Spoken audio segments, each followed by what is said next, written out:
Thank you very much for joining us on the program, Healthy Living. What is the kidney? The kidney is an excretory organ in the body, which is for metabolism. Tuberculosis affects many organs in the body, but the common ones it usually affects is the lungs. Epilepsy is a neurological problem. Okay. It is an injury in the brain which causes someone to begin to convulse, to go into fits. It is curable, but the cure is a long-term thing. If you eat well and avoid those risk factors that will make your immunity to be down, then the risk of contracting tuberculosis will be reduced. If you're healthy, then you're wealthy.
Thank you very much for joining us on the program Healthy Living. What is the kidney? The kidney is an excretory organ in the body which is for metabolism. Tuberculosis affects many organs in the body, but the common ones it usually affects is the lungs. Epilepsy is a neurological problem. Okay. It is an injury in the brain which causes someone to begin to convulse, to go into fits. It is curable, but the cure is a long-term thing. If you eat well and avoid those risk factors that will make your immunity to be down, then the risk of contracting tuberculosis will be reduced. If you're healthy, then you're wealthy.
Thank you very much for joining us on the program Healthy Living. What is the kidney? The kidney is an excretory organ in the body which is for metabolism. Tuberculosis affects many organs in the body, but the common ones it usually affects is the lungs. Epilepsy is a neurological problem. Okay. It is an injury in the brain which causes someone to begin to convulse, to go into fits. It is curable, but the cure is a long-term thing. If you eat well and avoid those risk factors that will make your immunity to be down, then the risk of contracting tuberculosis will be reduced. If you're healthy, then you're wealthy.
have you join us on politics today as we begin with two major developments shaping Nigeria's national conversation. First, the escalating wave of insecurity once again grips the nation.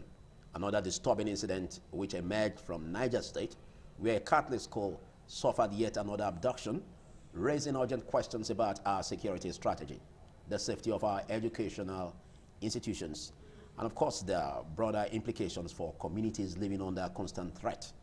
Well, we will be examining the factors behind this troubling trend and what resolutions might look like. And later on the show, we will turn our gaze on the controversy surrounding Nnamdi Kanu, whose life sentence ruling has sparked intense political, legal, and of course social debate. What does this decision mean? Troubling decision, you may say, for national cohesion, the rule of law, and of course the road ahead for Nigeria. We'll also explore how this moment could shape the country's political landscape in the months to come.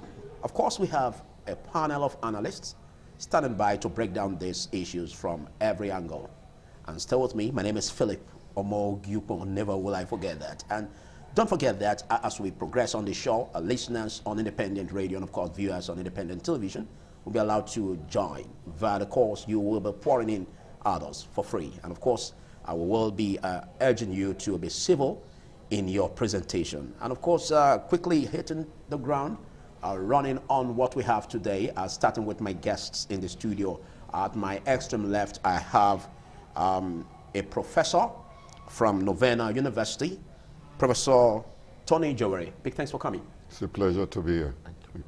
And next, just at the extreme, is a politician, and he is Honorable Etiosa Igebo. Thanks for being here. Good morning. Good morning, viewers. Thank you.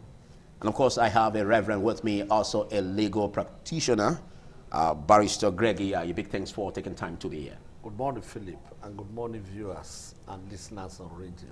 Well, we'll be extending the discussion to virtually to a global analyst joining us via Zoom from the United Kingdom, and it is Chief Daniel Akwemokan Matthews. Good morning. Good morning. How are you, my brother? And to my esteemed... Awesome, amazing. And the professor, I agree to good morning. Thank you, Chief. Also joining us via Zoom, as you can see, from the FCT Abuja, is another fine legal practitioner, Damisa Itote. Good morning, Damisa. Good morning, Mr. Philip. Good morning, panelists. Good morning to you, Nigerians, and of course the listeners on radio. Okay. Good morning. Thank you. Big thanks. All right. So let's quickly assess and unpack these issues. You know, I'm starting with you, Honorable Etiosa Igebo. We've been having troubling issues, and of course, we've seen recurring decimal from one administration to another. Well, we have the 2027 big election here, and looking at what we have in our hands, which started with the schoolgirls at Kebbi, and of course, just 4 days later, we heard about that out Niger State with St. Mary's Catholic School. Now, troubling issues as these. Some say it could be politically motivated, and others say, well, we seem not to have a wherewithal at government level to tackle this issue of insecurity.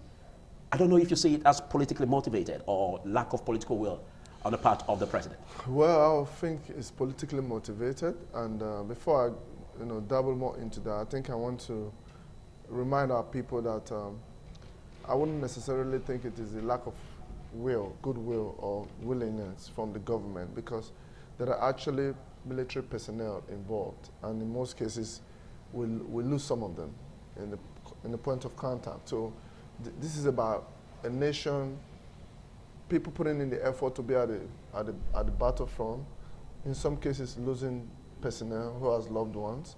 And I don't think we should trivialize it to say that government would, you know what I mean, ignore that sacrifice. Or lacks political will to do the needful. So I think it's political, because this whole adoption reminds us very vividly of the Chibok girls. Whenever there's an election coming, or maybe they feel that there's a particular president they don't like, elements within the space politically, I'm a politician too, I believe very strongly that they start using certain militia that they keep somewhere to attack soft targets, all in the name of to discredit the government. You know, that is the closest I would think of if I have to be very sincere with my conversation. However, that doesn't mean that there are no challenges logistically or tactically on the part of the military. Because remember, before this whole incident came up again now, that has become a talking point across the nation and all over the world, even when President Trump is mentioning a country of particular concern because Christians have been killed in any way or form. There are periods and times before now when the country enjoyed some level of security. Like for instance, I spoke to people in Sabah, Kaduna, who lived there, who used to suffer insecurity. And in the last year and a half, into the 2 years since the president have come on board, they can literally go everywhere in Kaduna, while all of a sudden, this whole thing has started again. So I think Nigerians should really wake up and make a choice to whether they're going to defend their country against those fifth columnists in this country who feels they're involved in politics or they're in the military system or they're in our intelligence system or whichever ways that maybe they've got enough money that they've siphoned from systems even before the subsidy was removed, and they can use that to distort what is right and what is wrong, to constantly get us to smack our heads together and not even know who are the true indigenous of this land, who is fighting for this peace to return, or those who are failing it. So I think it's about time we should take a step back and really reflect deeply and support the government of this country in order to get real intelligence.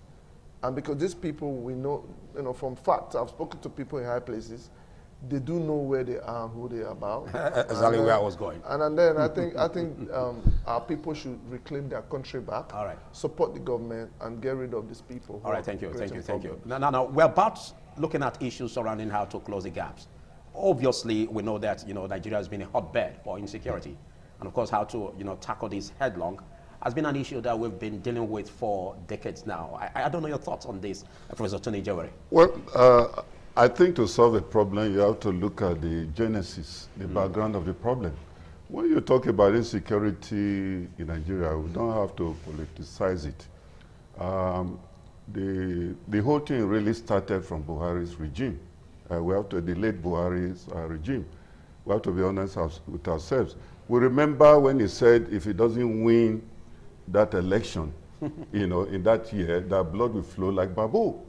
And in the process, for God's sake, he invited these militias, these fighters from neighboring countries, okay? And they were stationed in different parts of the country, just in case he did not win that election. And at the end of the day, Jonathan being a peaceful man, the former President Jonathan being a peaceful man, he now gave up and said, hey, now congratulated him in advance. Oh, you won the election, congratulations. So these mercenaries that were invited into the country had no job to do. So in the process, they approached El-Rufai and of course Buhari, who invited them. What do we do? Pay us our dues. When you pay us our due, we go. And those ones say, hey, gentlemen, there's no job to be done again because, a new government is in place. There's nothing like fight and all that again. And so, for the sake of survival, they started doing all sorts of things, went to the trenches, started kidnapping, and doing all sorts of. So new groups started emerging in the process because they now discovered that there's money in the business, and the president at that time could not do much because he knows that he is the root cause of the whole thing. And that is why you see the moment they are even arrested, within a short time, they are let go, and so the thing continues. And when these other groups discover that, oh, there's money in this business, more groups started emerging. And what happened? Then this sentiment of Niger Delta thing, amnesty program. But I said, okay, in view of all what do we do? The same people who were beneficiaries now suggested, oh, let's also give them amnesty. Are you getting it? Yeah. Let's also give them, they now give them amnesty. They were treated as a beautiful bride, give them uniform, fed them, put them in good hotels and all that. Then the interesting thing, let me shock you, they now integrated them into Nigerian army. Okay, and when that happens, what do you expect? Of course, they started giving information back to their colleagues, in the trenches, in the trenches. And in view of that, when Nigerian army now goes for genuine operations, you know, to attack these people, they will give them information. Then that's why you start having landmines planted in strategic places and all that. And any operation Nigerian army wants to, they will also give the information. Yeah. So it's like there's an internal problem, So the Nigerian army, within the Nigerian army. So they couldn't do much at the end of the day. And it's unfortunate that Tinubu inherited that type of system, insecurity. And so there's little or nothing he can really do, except the army sanitized, and all these people are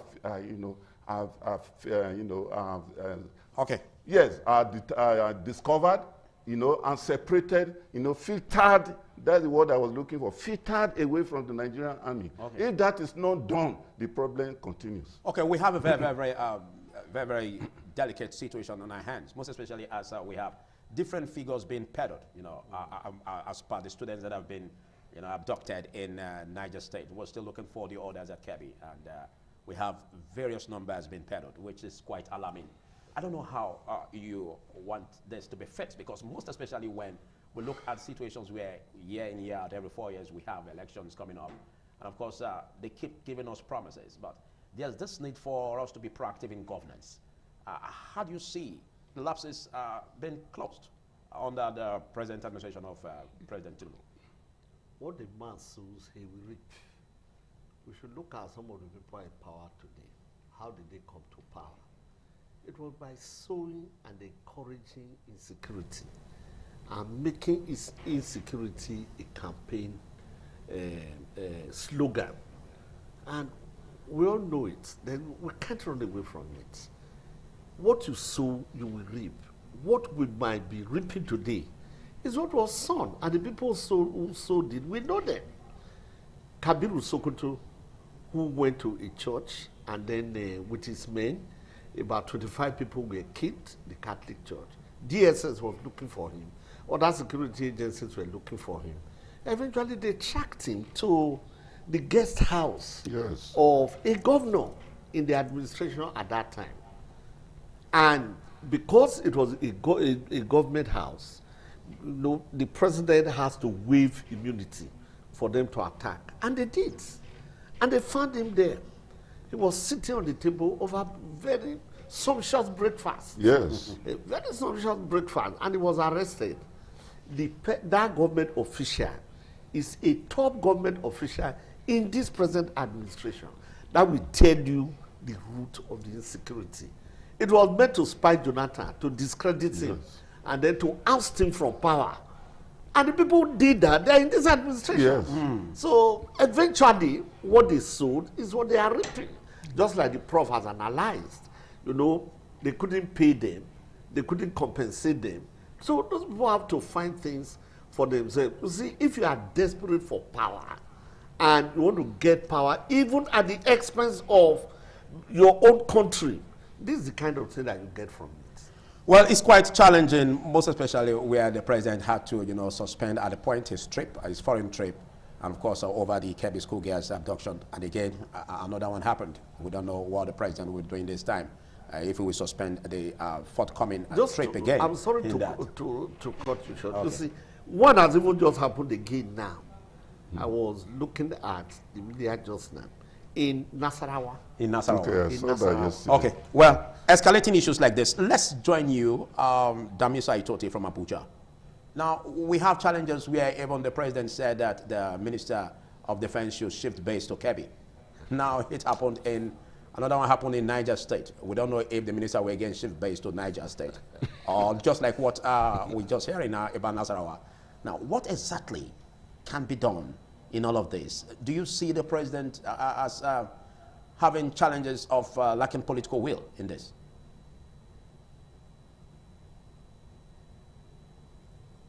Damisa Itoti, can you hear me, please? I asked, what are your thoughts about how to tackle this issue headlong? Because the president did say that the Minister of Defense should shift base to Kebbi, but another one happened at Niger, and of course we're just hearing reports at Nasarawa. What do you see as ways in which this dreaded monster of insecurity can be tackled headlong? Okay, well, check for having me once again. for me, I sincerely express my sympathies, over this kidnap and the endless bloodbath across the country, particularly in the northern part of Nigeria.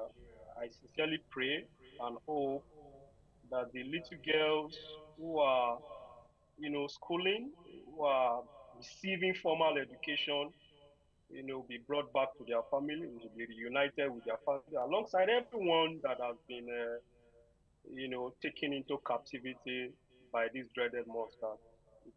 It's painful, and I feel for the families and, of course, the little ones that are currently away from the classrooms where they ought to be if we were in a sane, society. Mr. Philip, back to your question.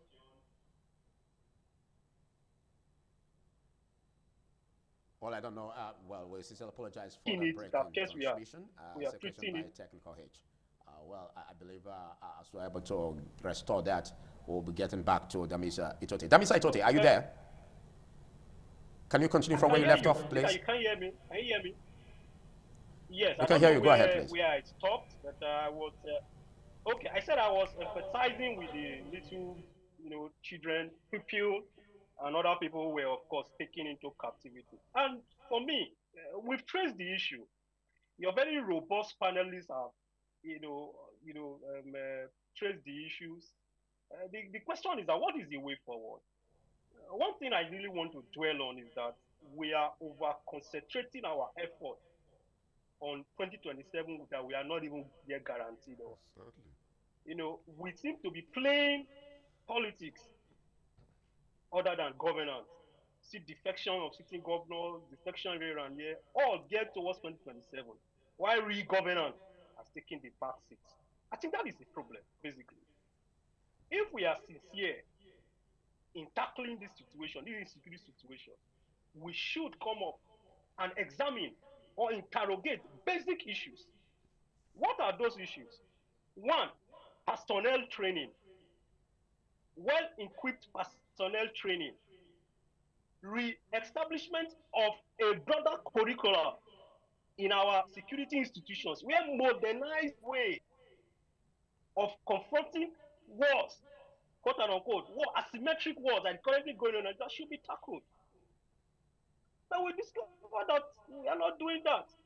Monies are voted for security, but you see schools being built in the villages of service chiefs, houses being built by service chiefs, military service chiefs, conference halls springing up across the nation.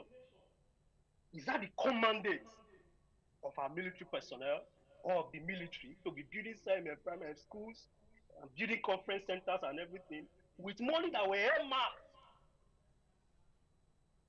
for security or for security purposes? Basically, these are the issues we should be interrogating. That we should be interrogating them, the professionalism of our military. Then the homeland security, the disjointed nature. So the homeland security, the architectural security of our internal, the internal security within the country is heavily disjointed. We now react to issue. We are very reactive to issue instead of being preventive. Instead of integration, there is a total disjointment of the security architecture. So these are the issues. The DSS report directly to the president. The other security agencies like the immigration, NSCDC, they are under the administrative power of the Ministry of Interior. The police, it reports to the Ministry of Police Affairs, and so many other disjointed security apparatus. So how do we expect to have results? We cannot have results. So my suggestion or my recommendation is this. We should have a unified internal security mechanism or internal security framework that aligns with global best practices under the single leadership of a civilian-led administrator. So that all these other, sister agencies, in fact, customs, which controls borders, report to the Ministry of Finance. That is not logical. Custom controls, but they report to Ministry of Finance. They are in another different ministry. So you see that the chain of command is not unified. So DSS will give reports or give a security report. Police will be very reluctant in taking it or enacting on it. NSCDC will take because they receive instruction from other agencies and all of that. So that is where the problem is. Our security architecture is disjointed. It is disintegrated. So it must be, we must involve ways by which we should have one single homeland security architecture under the headship of a civilian-led administrator, so that there can be a chain of command that will be followed directly down, to the lowest echelon. I think that is my position. If we fail to do that, then we are not there yet, or we are not even ready to take, Thank you, Damisha. Let's shift our guest to Chief Daniel Akwemokan Matthews. Well, we've been on this road, though, and it's quite difficult to really unpack this, most especially where over 200, as Punch newspaper reported, about 215 students, that are declared abducted at the Niger, school, a Catholic school. And of course, we still have the numbers of Kebbi. Now, there were issues surrounding the President of America, what he said concerning Nigeria of particular concerns. And of course, that sparked political debate, social debate across the world. But what do you see as ways to close this gap? And of course, how to tackle this issue of lack of political will that you may think exists, or lack of, intelligence gathering or tactics that could help to salvage this issue. Chief Daniel. Thank you very much.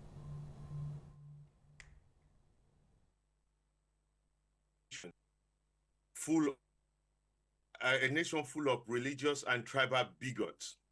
And to be honest, it's also full of political cowardice with handicapped military that is not really interested in the defense of the people, but rather than road checks, collecting coins from motorists.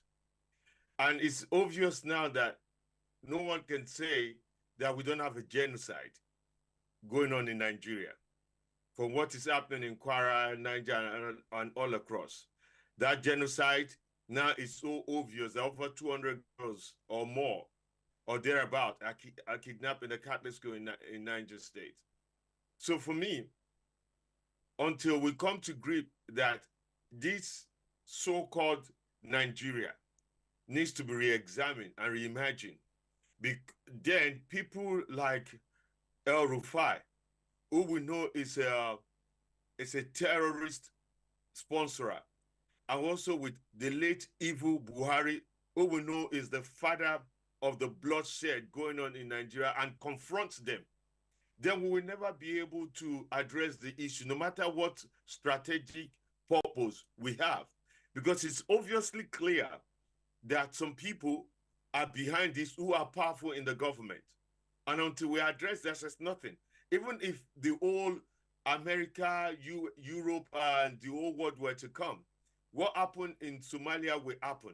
Will be fractionized, will be destroyed, and will never be able to be put together until we deal with one single thing, that we have politicians who are not cowards. We have traditional leaders who actually lead their people, who are not bought off. We have local people who value other people's life just as much as theirs, who start speaking up and start defending one another. So what the fine gentleman in Abuja just illustrated is a strategic thinking of somebody with critical mind. But majority of our politicians are just political opportunists. They are not interested in governing. They're only interested in the next election. They're already spending money for the next election rather than governing to prove themselves of capability to be re-elected. So until we address that and start focusing on that, calling out those political opportunists, low IQ politicians, all our problem can be politically solved. Our problem is not a military problem. It's not a religious problem. It's not even a tribal problem. It's a political problem, a political will. And I call the president, indirectly the president, I believe in him. I'm going to support him. I'm campaigning already for him for 2027. But if the president is not a coward, if he's a man of integrity and value, who value life above politics, who value a little child, regardless the religion that has been kidnapped, he needs to show his braveness.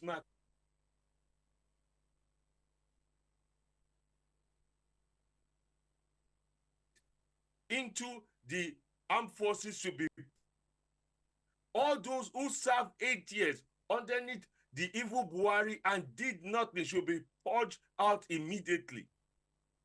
Those are just basic two things they can start with, and immediately give the military a full total backing to go after anybody, in not just the terrorists, but anybody aiding, supporting, sponsoring the terrorists, and alienate them. That is an easy demand or request of somebody who's not a coward. I remember when a lady, an Hausa lady, said before the election, spoke to the president and asked the president, what do you have for us in the north? The president said nothing, because if I do, they will kill me. I do not want the coward as a president. In Nigeria, there's nobody above the president. The president to show his bravery, his audacity to be president, the audacity to say, Miloko, it's my turn. And in his turn, he needs to turn this around and jettison the evil of Buhari, jettison the evil of El Rufai. We have to be a nation that is not a nation of religious bigotry, political cowardice, and handicap military for us to really address this issue. And it's only through politics, not military intervention, not foreign intervention, not any foreign aid will do that. It's only through politics. And politics, not a politics of cowardness, we can fix this. And I believe we have some good politicians who are more capable and credible to do this. One of them is the president, but he needs to rise to the occasion. One of them is the president that needs to rise to the occasion, and rise the most, because the nation demands that he does this and fix this problem, and don't live as a coward, because this will ruin his legacy forever. No matter economic policy, no matter development policy that he may have achieved to date, this insecurity that he failed or cowardly not addressing fully. Thank you, Chief Daniel. I know you are quite agitated, but we'll come back to you. But let's quickly acknowledge what you said. Basically, your bold statements made in that direction. Even though you said that you were campaigning for the president come 2027, but you need him not to be a coward, but to sit back and make sure that he drives the figures in order to tackle insecurity. But our panelists made just some solutions that could be seen as long-term. But again, there's an immediate need to get these children out of being abducted. We have hundreds of them now, as reports have it. And how can they be released? Should we go about the ransom payment as a way to release them just now? So we're looking at a very, very short-term solution. But that will come after this short break. Do stay.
Well, just as we are having issues surrounding insecurity that's quite escalating, again, we're also having issues surrounding, you know, the life sentencing given to Nnamdi Kanu, and of course, what spills this could be having, you know, politically, and of course, security-wise. We have the IPOB, and of course, the sit-at-home order, and of course, all that happens to deal with, you know, regional issues. Now, let's come to you, Honorable Etiosa. What do you see as a short-term plan in order to get these children released, you know, the students released? Of course, staff are also involved. And of course, we also have the challenge where even in Katsina, where ransom payment has taken a high toll to the point where even, you know, bandits, terrorists are moving freely in the society. Now, should we go this way? Yeah, I think with the reduction of manpower and the cost of security operations in Nigeria due to over 15 years of insecurity problems, a lot of money has been pushed in there. It is almost impossible to have every sort of gadgets or the manpower that we need to secure everywhere. Most of these places where these things are happening are very remote areas. You can almost, if you go there, you can almost think that this is not even Nigeria. So, but then again, what's the short-term plan? But then ransom again, payment? I mean, I don't necessarily think ransom payments. The people in the locals and the bandits that interfaces for whatever they are doing understands that this may be the group that came to do X, Y, Z. If they give the right information to the personnel and they're able to negotiate with them, or maybe go in and try and release those kids, whichever way, I think they should also seek for more technological support in terms of using drones and bringing in more advanced countries' contribution, because we've had bilateral relationship with a lot of these European countries and Americans, so that they can have some sort of deterrence. As much as these kids have been kidnapped is bad, but this is the same model with Chibok girls. And for like and we still have some numbers that have not been. Some of my brothers has been saying. Yes, that have not been. The people that are here, the big shots that are here, that are supporting this cause, needs to be tackled. And these problems also goes back to the Western countries, because a lot of the support they get comes from the. I think it's more than just looking at short-term plan. We have to also look at the root cause of this problem. Which we can deal with the root Which we've cause. done, but how do we solve it? Yes, how do we solve it? Is to remove all these Boko Haram people in the army, filter them out. That's a long-term plan. Yes. I'm talking about the children that are languishing as we speak right now. Yes. How can they be rescued? Well, what do you expect? Ransom now. No, it's ransom. Because in Katsina State, a few months ago, if government can start negotiating with terrorists, they even came with their ammunition, everything and all that. I would expect that the Air Force will go there, bomb nonsense out of those baggers. But that would be difficult to do now. No, that would be difficult to do now. They yeah, didn't do because it. the So children at the end of the day, it's still going to end up with a ransom. That's the point I'm making. You know that, but it will not solve the problem. It will not solve the problem. Okay. It's only a temporary solution. It will not. So it's like you have typhoid and you are taking paracetamol. Okay. Do you agree to that? Barrister Greg, do you agree to that? That there should be ransom payments since we don't have any other way to go about it? No, there are other ways. Or there can be a drastic action that can be taken by the army. Very drastic action. You see, you don't negotiate with terrorists. Exactly. And it has been proved over and over that when you negotiate with terrorists, you are only arming them. Obama did that to Iran, 100 billion. And Iran became the bully of the Middle East. But Trump subdued them. It took only 36 hours, and the planes went there, bombed the hell out of them, and they humbled Iran. And there's some reasonable peace in the Middle East. All right. So I think the government should do the needful. They can collaborate. Britain pays £9 billion to Israel for intelligence gathering. 9 billion pounds to Israel every year. Wow. No, because Britain knows the limitation of their intelligence units. And then they also know, the global stretch of Israel's own. They pay them to do it. But by the time you mention this bogus amount and you expect the government of Nigeria to do same, the big problem will be, will these funds not be misappropriated? No, we'll not pay that. When they have prevented but will the funds not be misappropriated? Are we not going to go the way of borrowing? That's another issue. What I'm saying, with global collaboration, this problem of terrorism, the immediate one will be taken care of, and then future ones will be forestalled.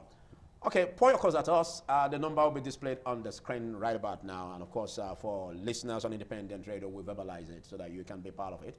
And quickly, let's get your contributions, listeners, and of course, viewers on Independent Television. Let's quickly go to you, Damisa.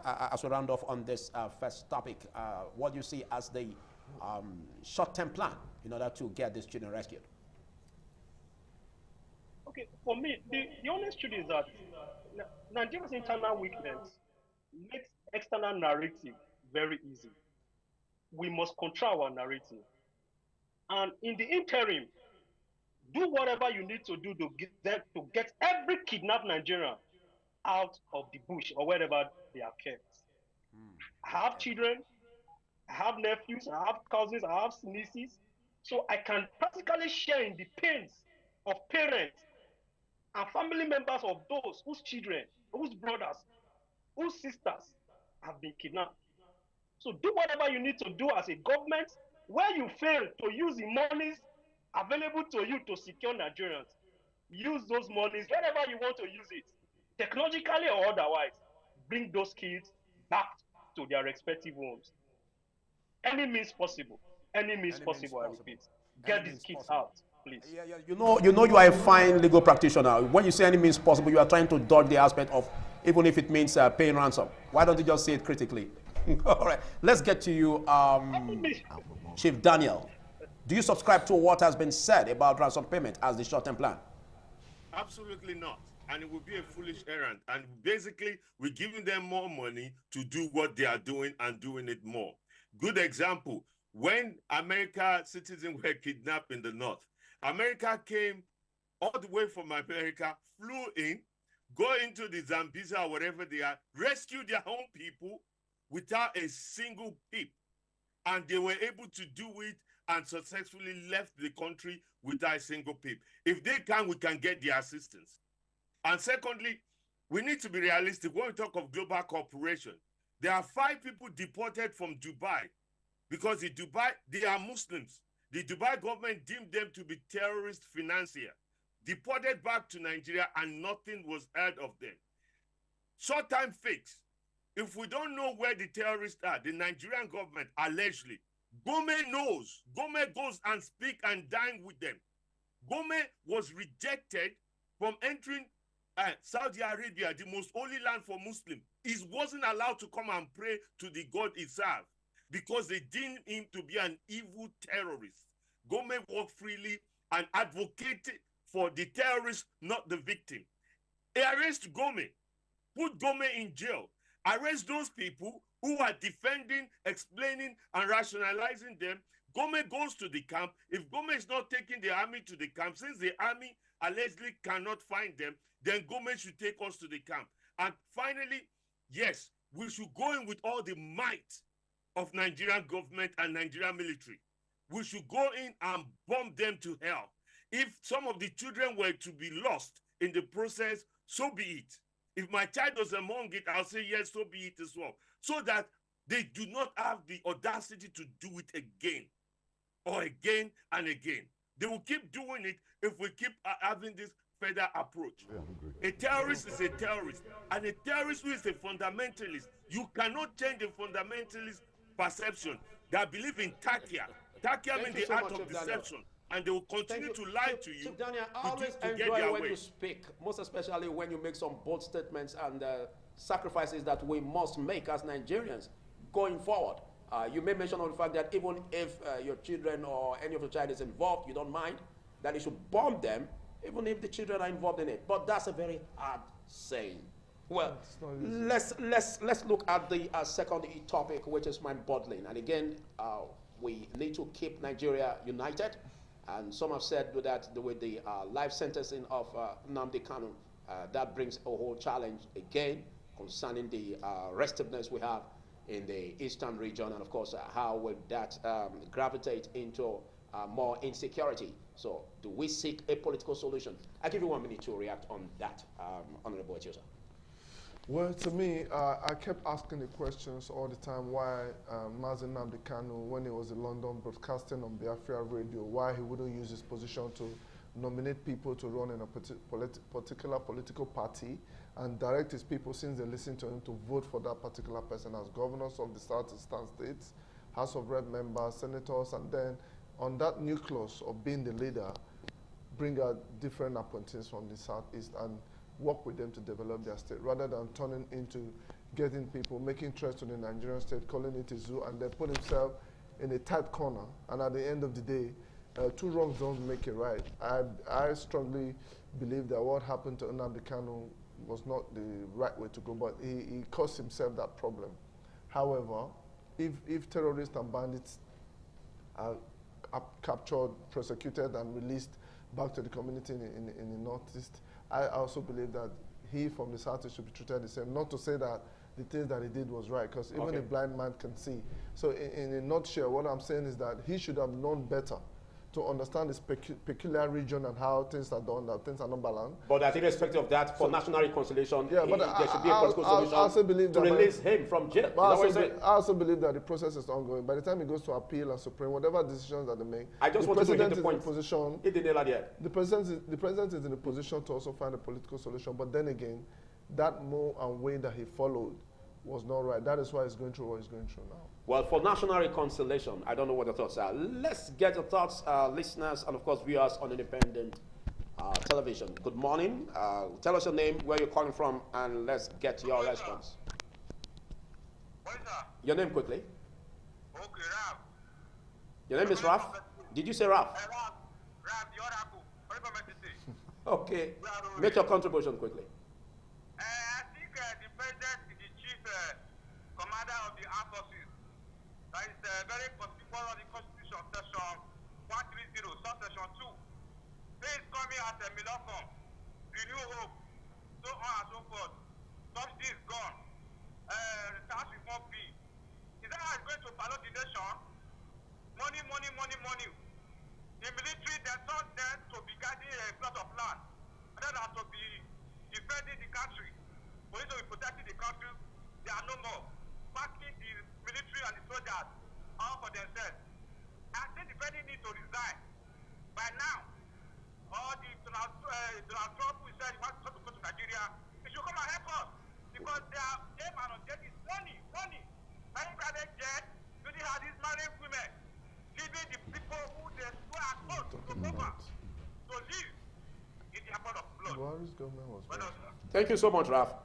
Well, I think that's a very challenging one. The president has got a very risky, delicate situation on his hand, most especially as this issue of kidnapping, abduction, really the masses are bearing the brunt. We don't hear about the political class, much of that happening from that angle. But let's look at the case of Nnamdi Kanu. Yes, when you look at the case of Nnamdi Kanu, I think it's a case of agitation, which he has a right, but the methodology has a problem, you know, because if you look at the terrorist act, you know, of 2013, it's clear that an individual should not, you know, go into this agitation against his nation. So he broke that? Yes, so he violated that. And don't forget that his case involved about 5 different judges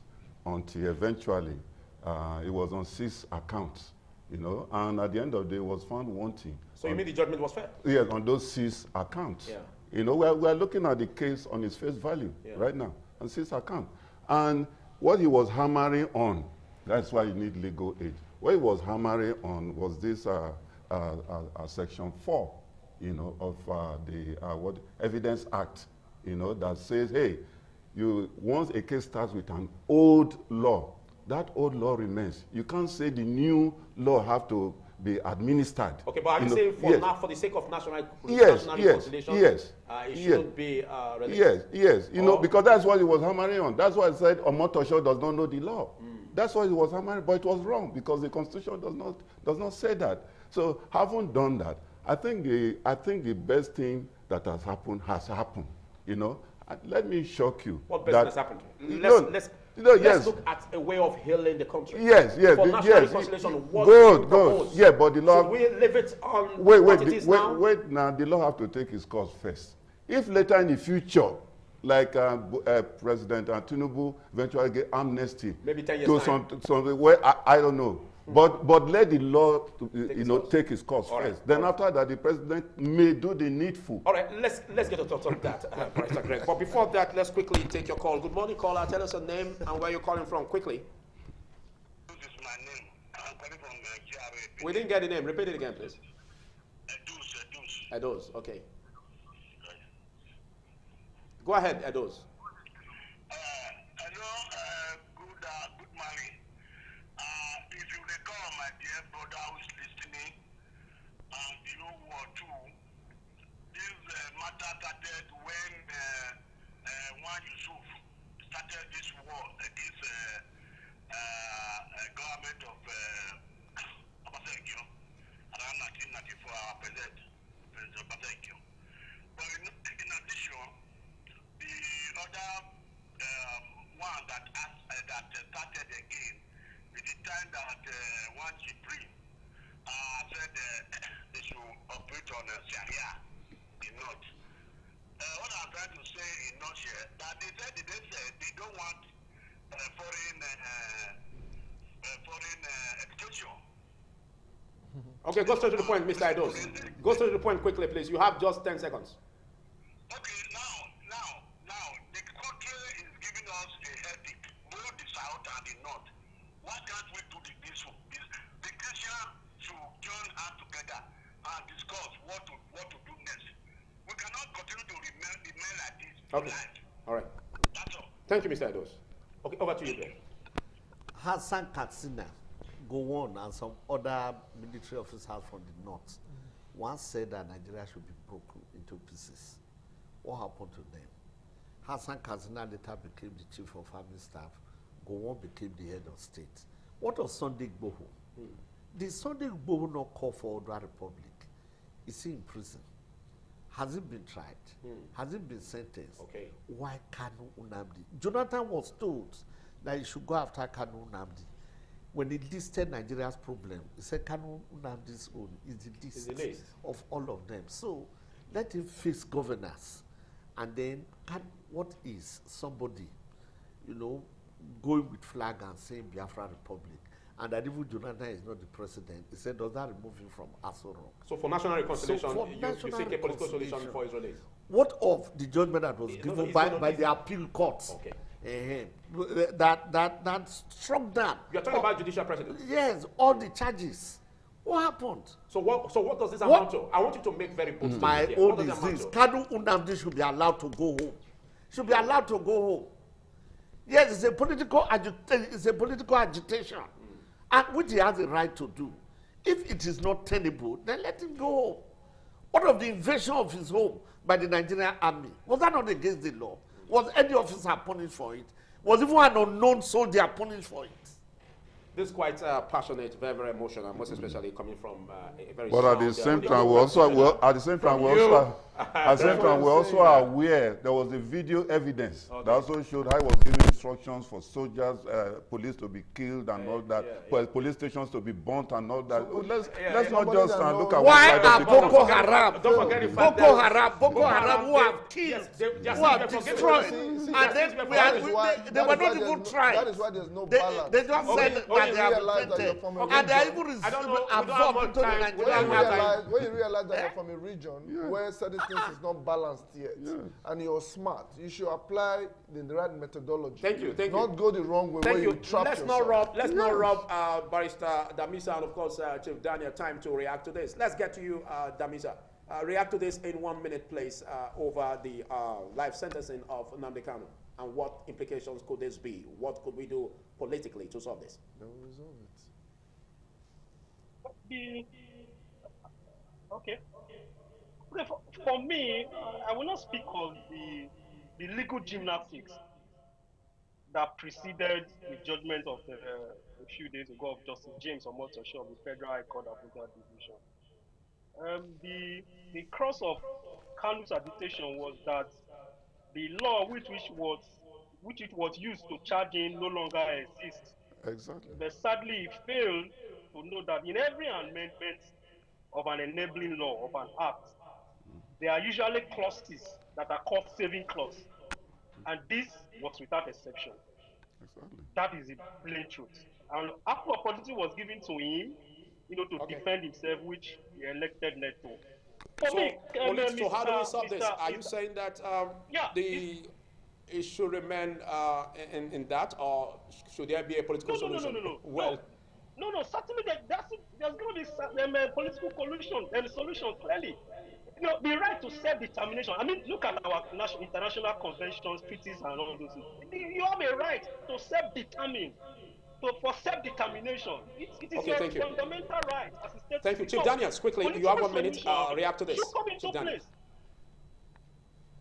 In our constitution, as well as the West stated, right of self-determination is an inalienable right. So for me, although my fine gentlemen say there's a video evidence where kind of were instructing people to burn the police station down. Well, if you're from the East, I'm a purebred Asa man. I have no able blood in me, although my chieftaincy title, I Chief DKD Ahoma, is from Abia State. I did not even live in the East, but I traveled around the East a lot. And I come to realize that it's the most militarized zone in Nigeria. Most of those military people are committing heinous crime against them. Okay, quickly hit your point in 10 seconds. The only solution is a political solution. President Tinubu must interject immediately and commute Kamu's sentence to the time served and give him a conditional bail. That's it. Thank you or so else much, President Tinubu will be the last president. We'll have much time the East will explode. To look into this critically. Big thanks, Chief Daniel, of course, Barrister Damisa Itote, and of course, Honorable Chiosai Gebo, and Professor Tony Jewari, and of course, Reverend Barrister Greg Iyayi. This is what you can take, and big thanks to you, Raf, Edos, and all those that joined us on Independent Television, Independent Radio. I am Philip Omo Gupon. We'll do this same time next week. Bye for now.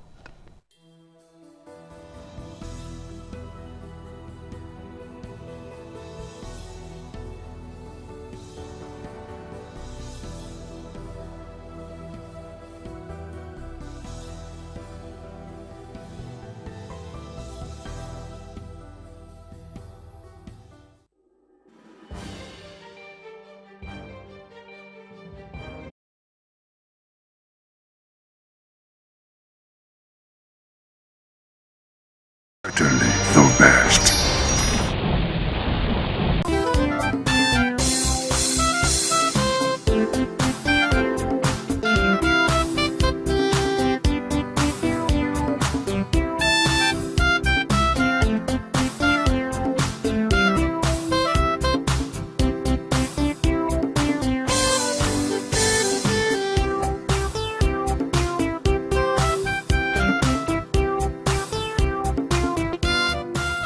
Good morning, viewers, and welcome to another edition of Tech Today on Independent Television, your #1 stop for everything innovation, gadgets, and technology shaping the way we live and work. I am Momo Lawal, or you can call me Mr. Kankan, and you'll be right. And today, we are beaming our focus on the power of the sun, literally. Yes, the topic is the power of solar innovation in Nigeria. Across the country, more Nigerians are turning to solar energy for light, for comfort, and business continuity. But how much do we really know about this solar technology that is changing the way we power our world? To help us understand this, I have with me an electrical engineer and a solar engineer specialist, Engineer Elisha Leo Asikidi. He has worked on several solar installation and energy projects, and it will be helping us unpack how solar energy works, what innovations are happening right now, and of course, what the future looks like for Nigeria. But before we dive into all of that, Engineer Elisha, how are you doing? Welcome to the program. Thank you very much. Good morning, guys. All right, thank you very much for coming. All right, and as usual, before we go into all of this, we'll give you the biggest tech headlines that is making waves, both globally and locally. We call it the Tech Updates segment. Stay tuned, don't go nowhere.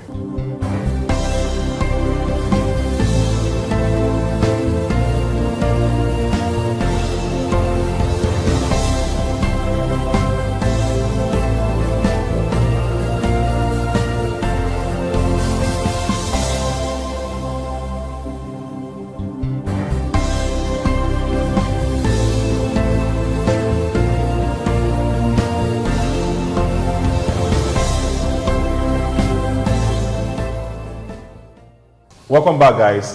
It's still Tech Today, and we are diving into the tech update segment. Yes, number one on the tech updates, we have that Apple has rolled out a groundbreaking eye tracking feature on the iPhone 16. This allows users to control the phone using only their eyes. No touch, no voice, just gaze. Okay, it uses an advanced AI to interpret where you're looking and respond accordingly.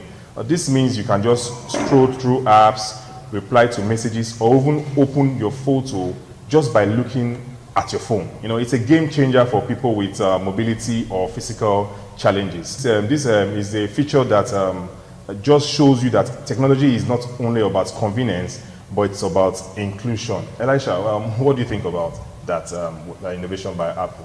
Well, this innovation by Apple is actually for those who are physically impaired. Well, I think it's something that I want to use, to just use my eyes to be controlling my device. Well, you already have your hands. But for convenience, I'm just saying. It's just for the convenience of yeah. Who do not have the ability to. So you use your eyes to do to your phone. But I'm just imagining how it would be. We're waiting for it. We'll bring you guys more updates on that on the show, you know, of course, as it unfolds.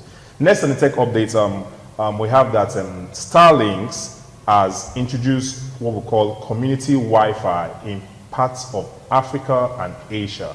So instead of everyone buying an expensive dish, a single Starlink hotspot can now serve an entire community at a much cheaper rate.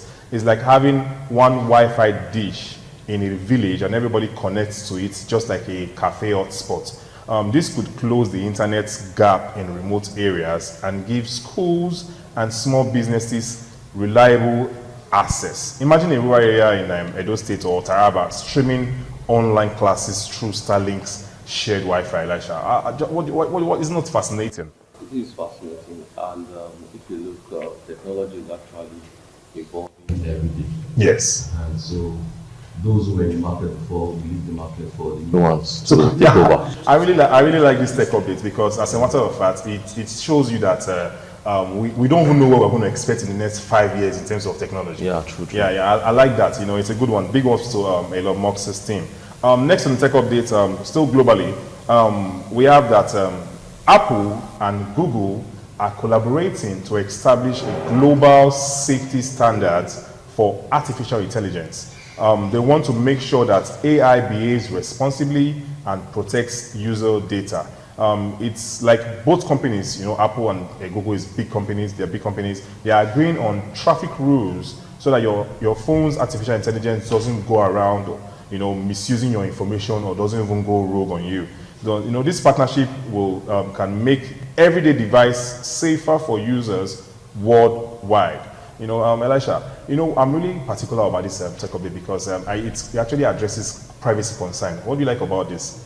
The only thing I can say that I like about this collaboration is the fact that I can now back up my Apple memories on the Google Drive, instead of the iCloud. And also, they are not trying to ensure that you don't. There are certain things that the cloud would know. They don't want the cloud to know everything about you. If you don't want them to know certain things about you, it will not upload such information to the cloud anymore. It will just stay locally on your phone. Yeah, it's a good innovation. Now, coming here home in Nigeria, we have that our Nigerian government has signed an agreement with a Chinese solar giant, LONGi, to build 1 gigawatt solar panel factory. The goal is to produce panels locally and reduce the high cost of importing them. So this means very soon we could start buying made in Nigeria solar panels that are going to be cheaper and easy to access. This could actually transform Nigeria's renewable energy sector and create thousands of jobs. You know, imagine a tech hub in Benin City that could, you know, install affordable local panels made here in Nigeria. I know this is something relating to what we're discussing today, Elisha. Well, it's a good initiative by the government to come into this collaboration with LONGi. Well, it has been well overdue. Yeah, because at least for it to reduce the cost of the way we buy our panels and all. So it's a good one.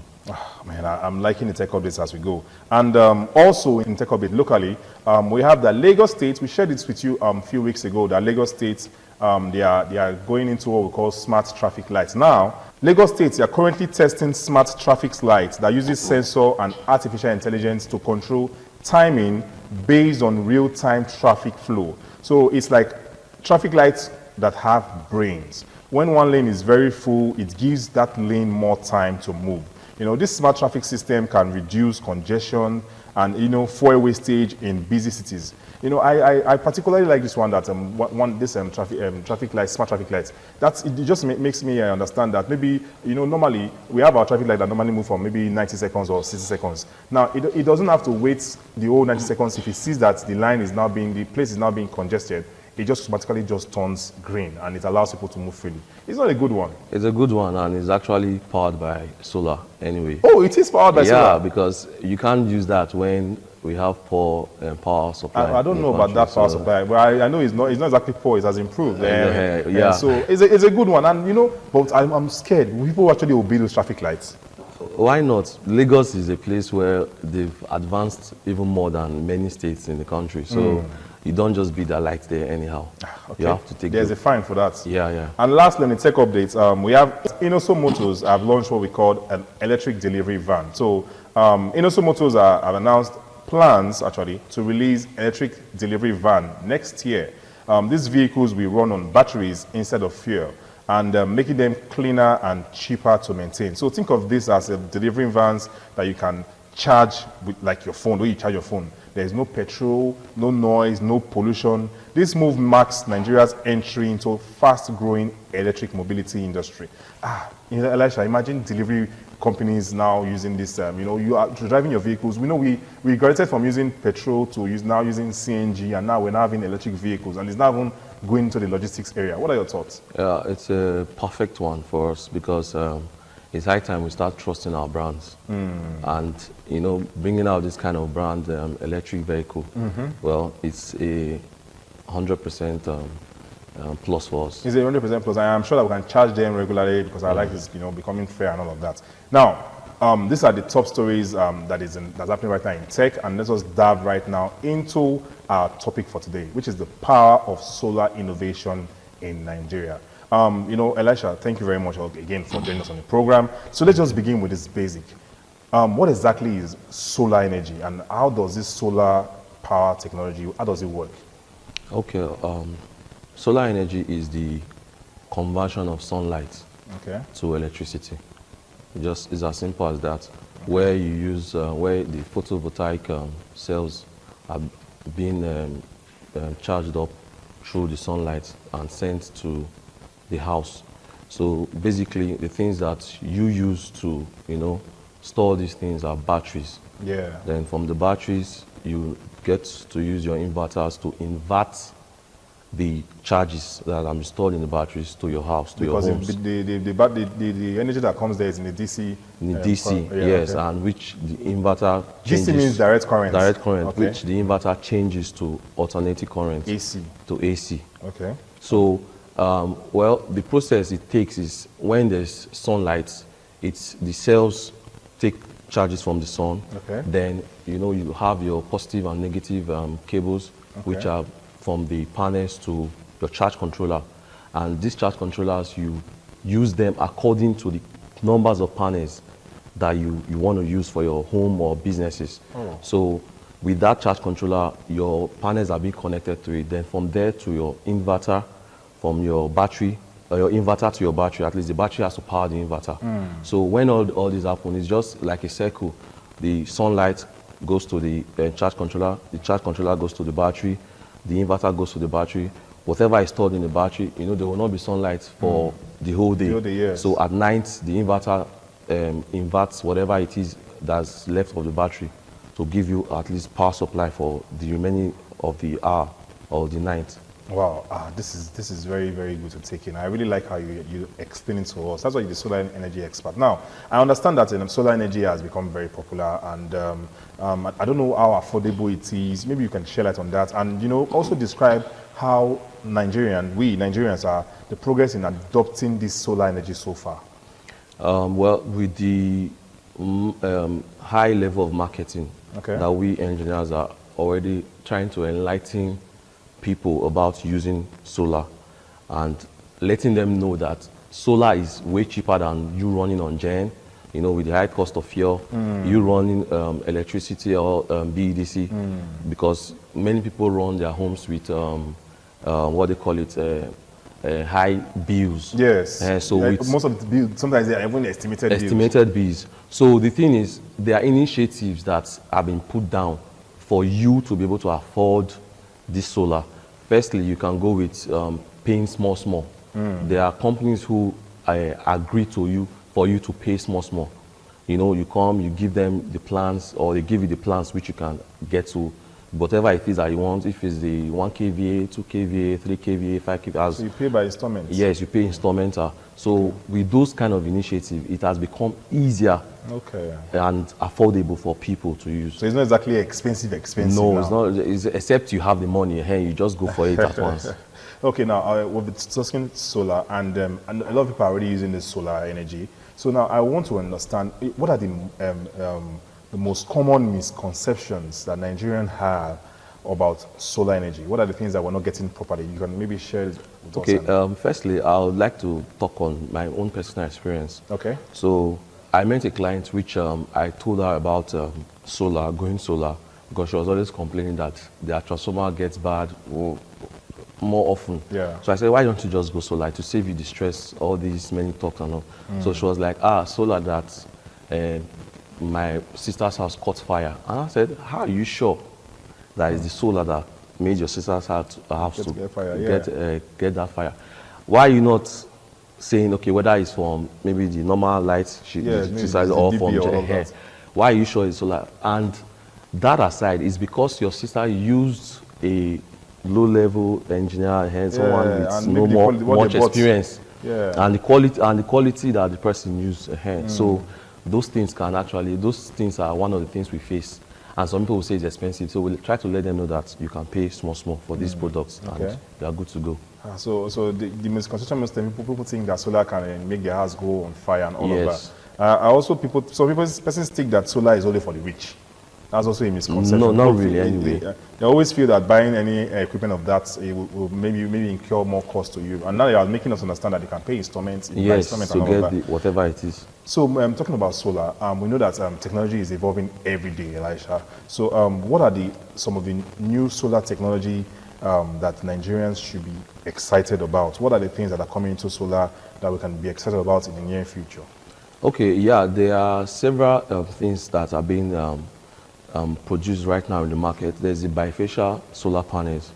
Those ones attract charges from both the face and that's the top and the back. Oh, like from Honda from the panel. Yes. Oh, it's attracted from top and it gives more efficiency. Wow. Why doesn't now get charges from bottom when the sun is not hitting there? Oh, through the heat from the aluminum or your roof. Yes, from the roof. Okay. So it does another kind of innovation. And there are also other things that even the longer is also trying to do, to get a kind of charge that everything that's both the monocrystalline, the polycrystalline, whatever it is, the silicon, everything put together with whatever they're producing, now charges it more than 50% of what monocrystalline do produce. Yes, but it will not affect the battery. It will not be overcharging or too much. No, you know, when you are getting that, it means you are getting you are getting more batteries or a higher battery watts. Okay. So in getting those kind of things, you have to go for maybe lithium batteries, 15 kilowatts, 20 kilowatts. At least it will charge faster, even while it's cloudy, no sun. Oh, because that's another thing that will not restrain from solar. They say when it's cloudy or it doesn't really charge more. That's why we advise people to go for more panels. You know, when you have more panels put together. But more panels, I've seen this more panels as if it's cheap. It's quite expensive. You are paying small anyway. Okay. It's still Tech Today on Independent Television, and Elisha and I were discussing the power of solar innovation in Nigeria, and it's just sharing what is solar and what we can learn about solar. And moving forward, we're going to ask him more questions just after the break. Don't go nowhere. When we come back, we'll throw more questions on Elisha.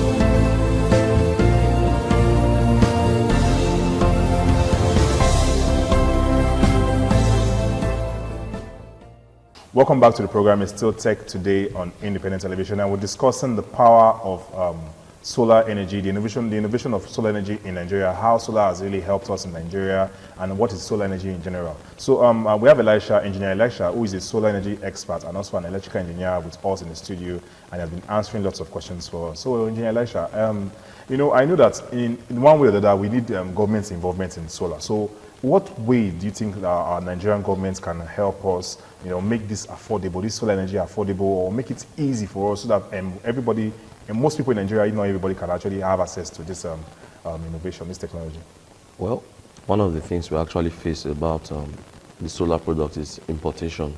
The tax which has been placed on importing those solar products down to Nigeria. Yeah. Well, if the governments can be so kind to, you know, reduce the taxes for those products. When you say taxes, remember our government is big on tax. Okay. Then also, the government can also do the subsidize some of the products. At least, I know they are trying to do a factory here that can now produce panels, which is also a good thing ahead. Yeah. So it will reduce the costs actually for us. Then also, private companies are going to play a role based on paying small, the installment payments. Okay, and all. So that role again would help people who really do not have much, but can pay that, you know, small. Governments can also assist people to pay, yes, to at least. So that's part of also the subsidy that they can do for people to be able to get these products. Which is also now, good. Thank you very much. I have this question. It has been on my mind. Somebody has asked me before in the past, and I want to bring it to you now. We know solar energy really helps us nowadays in our country, but do you think solar can replace the national grid, say in 10 or 20 years from now? Well, truthfully, yes. it might not, or it cannot, but it will reduce. Why? Because, you know, you have to produce a lot of watts for people to use. But imagine we are in a community that has, you know, many amounts of solar panels are you know, mounted there, and they say for that community, let's assume they want to go solar, total solar, and they want to cut out of the national grid. Except that community has not had anything about national grid, light or whatever. Okay. If it's maybe an opening, a new community, yeah, and they can say, okay, instead of relying on the national grid, let's just go solar. And it's going to cost a lot also, based on, because these are new people already there. It's not as if they already had units there beforehand. Yeah, so where you already have the national grid, so it's going to be very hard to now say you want to switch from the national grid. Totally, yes. So it will only reduce the usage of the national grid. Now let's talk about batteries. You know, we know that batteries is like the powerhouse of solar. Now, I know, does this battery does it affect the cost? Is it what makes solar more expensive, or does it also affect the lifespan of solar systems? Well, it affects the lifespan of solar systems positively. Okay. Because with the batteries, you cannot just be running on solar only at noon. You also have the night and maybe early morning. And these batteries are what you use to run throughout those periods. So a good battery, how long can it last you? A good battery? 8 hours. No, I mean, eventually, long-term wise, can it last you for 5 years before you Yes, for the tubular batteries, it can last you from 2 to 3 years or more. Before you replace them? Depending on the maintenance culture. But for the lithium, 10 to 15 years. Wow. Yes, because the maintenance is done internally. You don't need to do much. As long as it's been connected well, the materials used are of good quality. Then it can last you for 10 to 15 years. Beautiful. Speaking of good quality, and also you mentioned earlier, I want to know, what are the biggest mistakes engineers make when they are installing solar? You know, share with us. You know, I believe you must have installed several panels and all of that to different clients. What are the mistakes that you think people make when installing this solar system? Well, one of the mistakes people make or engineers make is not having a good solar installation system. How? Like, when you want to install solar, you have cases that you can build for your batteries. You don't just bring batteries and put them on the floor where anybody can reach it. A person who you are installing solar for has children, and the children can come there and you know, just by touching the battery valves and all. You don't just leave it there like that. We have cases which we can build, and you put those batteries there. They are locked but exposed at some sites where the emission can just easily go out from. So those things are one of the mistakes they make. Another mistake is the low quality material. You're fixing a solar of 10 kVA, 20 kVA, then you are using a low quality wire of 1 mm or 1.5 mm. Now, when you are fixing those kind of things, you use materials that can hold the strength of energy which passes through, so that you don't have the scenario of this wire got burnt there, from there entered, so my house now got burnt. No, you use good quality materials. You are being paid for this, so why not just buy this thing instead of you trying to be greedy to minimize costs for it. All right, thank you so much. I've really learned a lot today. We've had a truly enlightening conversation today with Engineer Elisha Leo Asikidi. He's an expert in solar technology. You know, he has explained to us from how solar works to how Nigerians growing investment in renewable energy. It's clear that solar power is not just the future, okay? It is the present solution to our electricity challenges. Okay, as we move towards a cleaner and smarter Nigeria, I want you all to remember that the sun does not charge anyone.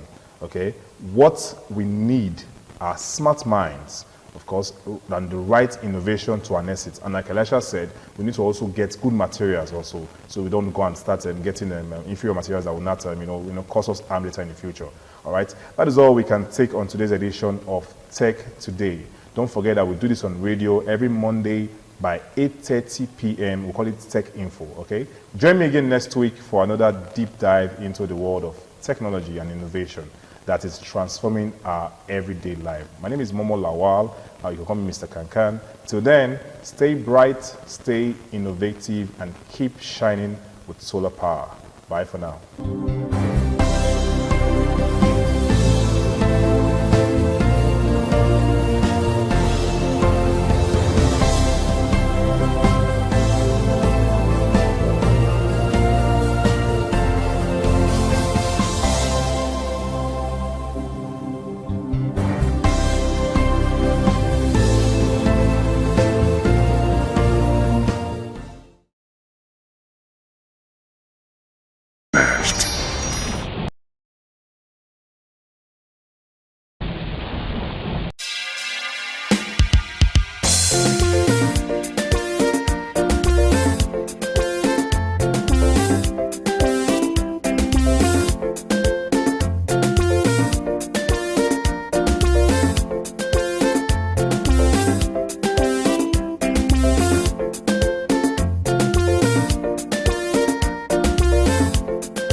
Nigeria faces a severe housing crisis marked by significant deficit and high costs, particularly for low and middle income earners. The housing deficit is estimated to be at least 20 million units, with an additional 5.5 million people needing housing each year, requiring at least 550,000 new houses annually.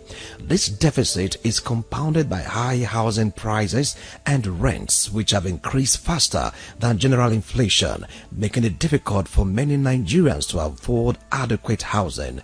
Nigerians' housing deficit is substantial, with estimates ranging from 20 to 28 million units, according to a real estate expert estimate.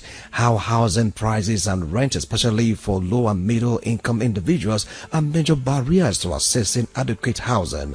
A lack of viable mortgage system and high interest rates hinders home ownership, particularly for those in lower income brackets. The housing crisis has led to the growth of informal settlement with substandard living conditions. Rising costs of building materials such as cement further exacerbate the problem. Nigeria's housing sector faces a multifaceted crisis. Addressing this requires a multi-pronged approach that includes government intervention, private sector participation, and innovative financing solution to make housing accessible and affordable for all citizens, according to the Federal Ministry of Housing and Urban Development. Let me just speak of Benin City, where I reside. You see, the menace of agents has become a menace. Agent is something that is known because they help you to, you may not be able to go around the town to look for houses that are vacant and all that. So these agents are supposed to, bring people who will come. They know all the houses that are supposed to be free. They're supposed to be like a liaison, a middleman between the tenant and the landlord. And in those days, they used to possibly collect 10% of whatever you are going to pay as your annual rent. But I want to tell you that these people are not even collecting more than God. God in the Bible collects 10% as tithes. I can tell you for free that this agent now, they collect as much as 30%. The landlord would have told them they will ask you for agent fee. They will ask you for agent fee 30% of what you are paying. Then they will ask you for caution fee. They will ask you for agreement fee.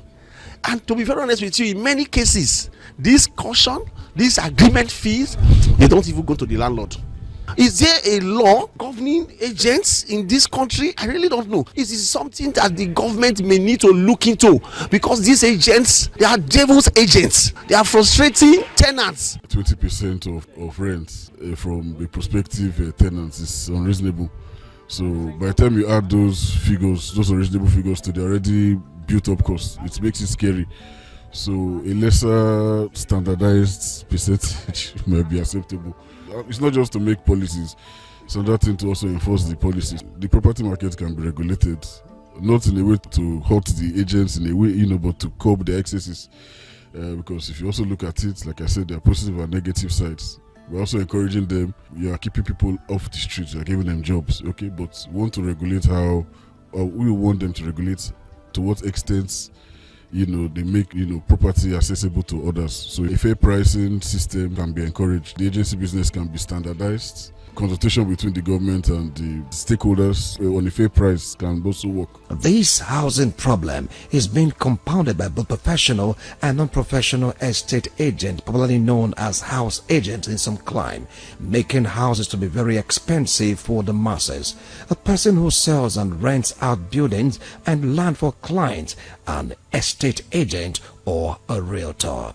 The journey to finding a suitable rental property or accommodation in Nigeria is often fraught with challenges in cities like Lagos and Benin City. Navigating the murky waters of rental practices dominated by estate agents or house agents is unprecedented. Prospective tenants find themselves ensnared in a wave of unexpected fees, especially for house inspection, leading to frustration and financial strain. Some agents will ask as high as 30,000, 25,000, 20,000, 10,000 or 5,000 depending on the area. It's alarming with the rate these persons are going. Some of them are very greedy.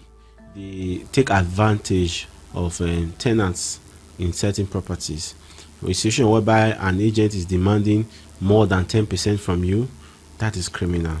I know some states they allow more than 10%, but to my best of my knowledge, Edo State, the standard is 10%. That's what an agent should collect.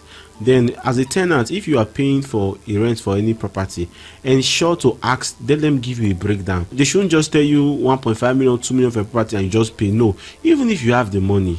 You are not the only person that will be renting house. Other persons, because once you make this thing a norm, make it a norm, it will become a standard. Before you know, every other person will be seen as a normality. So I will advise potential tenants, when you want to get a place, ensure you ask them, let them give you a breakdown. They should tell you the amount for the rent. They should tell you the amount for if there's a legal fee. They should tell you the amount for the agency. Like I said, standard 10% is fair enough. Then if there's a caution fee, they should tell you. Any other fees, service charge as well, maybe managing the place in terms of lights, bills and utilities, that's my service charge. Any other fee or bills outside any of these that I've just enumerated, it is illegal and it is criminal. What they do, they will make it difficult for tenants to take your house. Number one, they will go and put different fees. They will do agreement for the landlord that owns the house. Jesus Christ of Nazareth. And they will shield the tenant from you. Not until he enters your house, you won't even know your tenant. So the person that's coming to take your house, and that can put the owner of the house in jeopardy, and they can give him problem, because as the owner of the house, I need to know who's coming to my house, but they will shield the person. And the different fee they collect from intended tenants or tenants is too much. At times they say caution fee. They will tell you this fee, that fee, that fee. So I understand in a house that somebody went to rent, they made him to pay 200,000 naira caution fee, agent fee, this fee, that fee. Jehovah, for my house, on my head. And it is high time government begin to regulate their activities. Some time ago, Lagos government have to climb on these agents, and it's high time that those state government come out and look at this thing holistically. Because I saw a house that somebody went to rent, 2-bedroom flats, 1.2, 1.4 million in this building. And that is outrageous.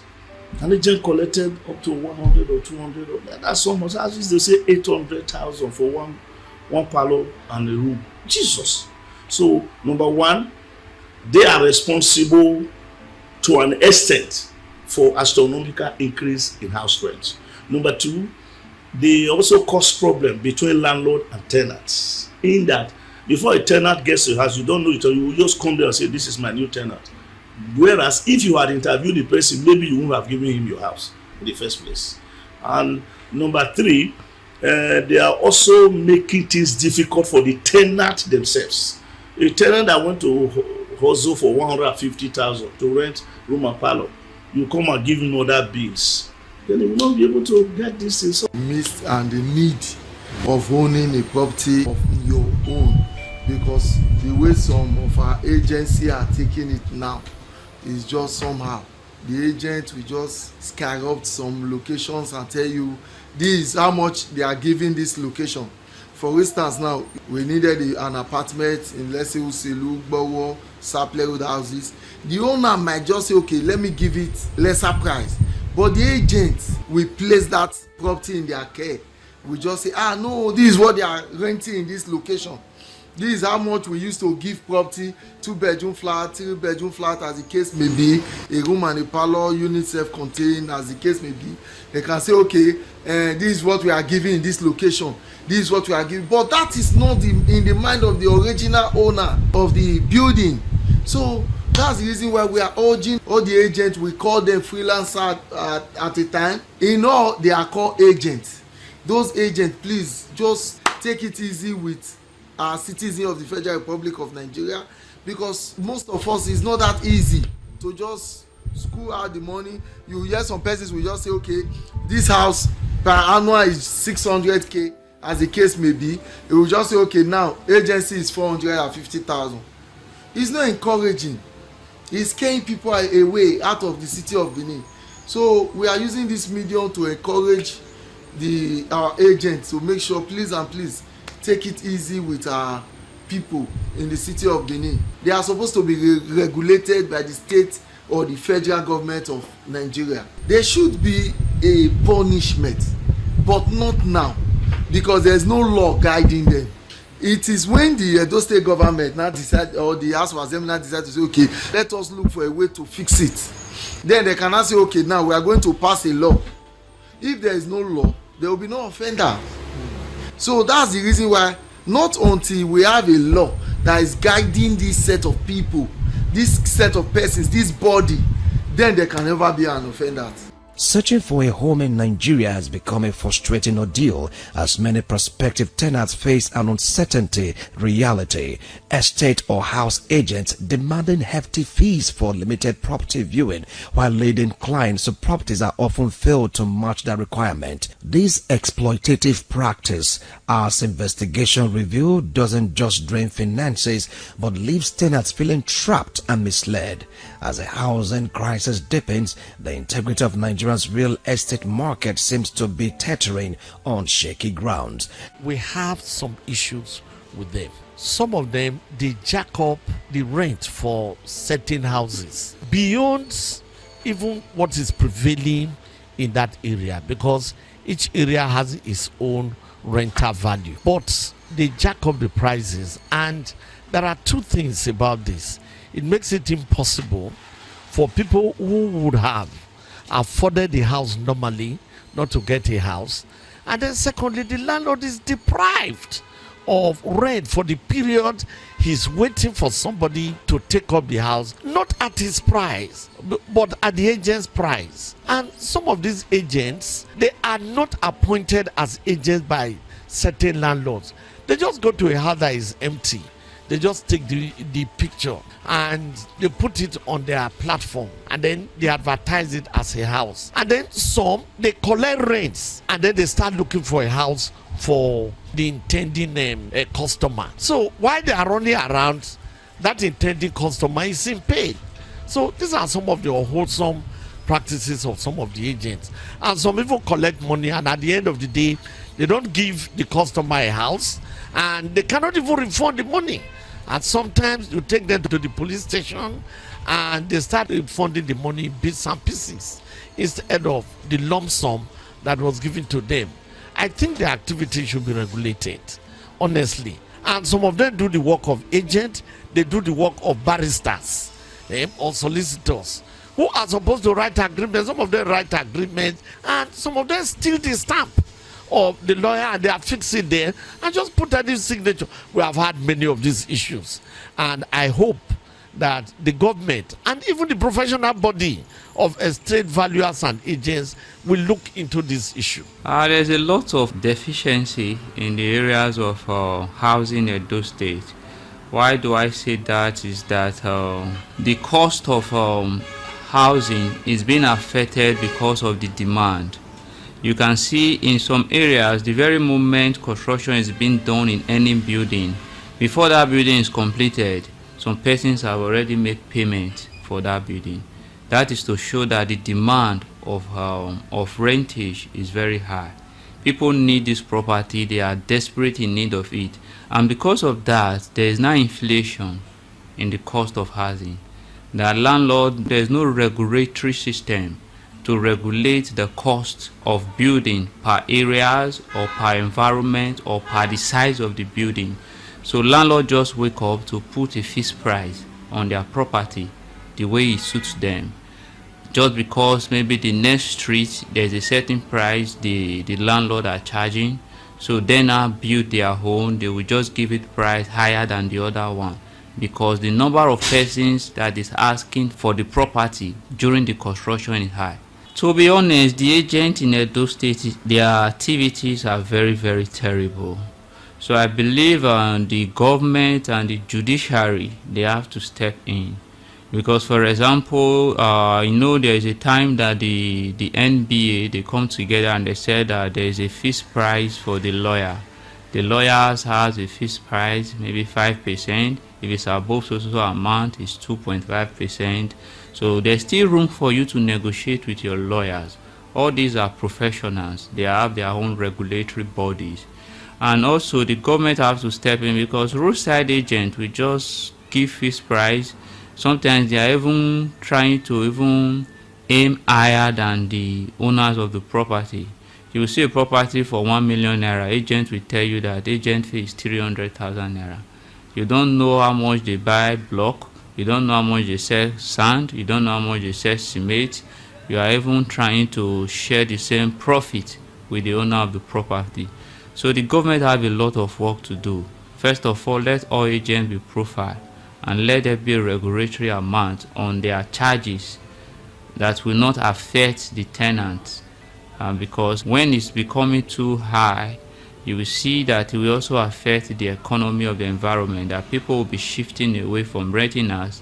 We don't want situation of what we are experiencing in some states like Lagos, where people are not staying under the bridge. The cost of renting a 2-bedroom flat is 400,000, but you see some persons who happen to be agents telling you to pay 700,000. That is to say, they are collecting extra 300,000, and you ask them, what are they doing? Just because they know the owner of the house. It is that time the government and the collective effort of landlords will bring together to make sure that this problem is salvaged. You'll be so surprised that in the first 1 year you are going to pay 700,000 for 3-bedroom flat. They will tell you subsequently you are going to pay 400,000 or maybe 500,000. Who are you giving the 200 or 300,000 to? To one man sitting on his own? What is the work of this man? Just to bring a link between the owner of the house and the tenant.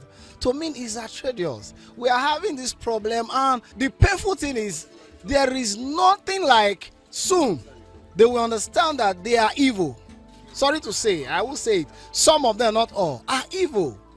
You are collecting outrageous money from people, 300,000. Or some will tell you 20% rate. If I am to rent a house for 1 million, 20% will be 200,000. Waiting the happen. In a nation where access to comfortable and secure housing is a fundamental need, a disturbing trend has emerged. Estate agent or house agent exploiting the desperation of prospective tenants to maximize profit. Many house hunters desperate to secure a suitable home pour time and money into multiple inspections only to be shown properties that fall far short of expectations, whether due to poor location, subpar amenities, or prices widely exceeding their budgets. This troubling pattern has drained and has tainted what should be a straightforward house hunting experience, turning it into a frustrating cycle of financial strain and unmet promises. Some agent will promise you won't pay until they secure an apartment for you. It's a lie. Once they collect your money and send you listing you can't even consider, then they disappear once you reject a few options. The financial bleeding doesn't stop these housing agents into collecting commission on every rent paid, further compounding the financial burden of prospective tenants. Why agents are often viewed as primary culprits, finding a review that landlords are equally complicit in this exploitative web. Many landlords, fully aware of agents' dubious tactics, deliberately channel prospective tenants through these middlemen, knowing it will pile extra charges on renters. Though this arrangement may seem like a convenient way to streamline tenant selection, it raises serious ethical concern around transparency and fairness.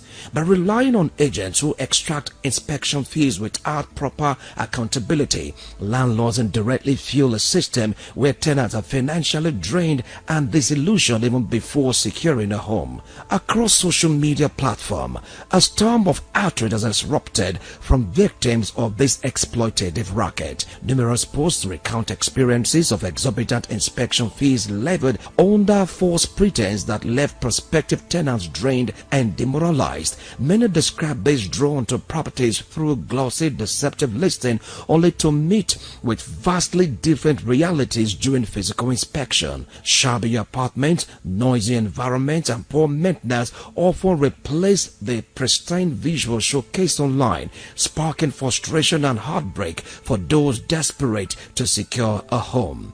Beyond financial strains, the emotional toll is undeniable. Tenants feel trapped in a system skewed heavily in favor of landlords and agents, an ecosystem where renters' vulnerability is exploited while accountability remains elusive. Adding another disturbing layer to this crisis is the revelation that some landlords or their relatives now disguise themselves as estate agents or house agents to exploit tenants directly. This deception strategy bypasses professional intermediaries, allowing landlords to pocket inspection fees while maintaining a false image of legitimacy. Another deceptive tactic haunting the rental space involve fake house agents who lure desperate tenants with suspiciously low inspection fees. Operating without legitimate listing, these scammers flood social media with eye-catching property art, targeting vulnerable renters searching for affordable homes. Once a tenant shows interest, the demand varying fees for property inspections, often without having any real properties available. Some victims report being taken to random buildings with no rental vacancies or properties in their conditions unfit for living.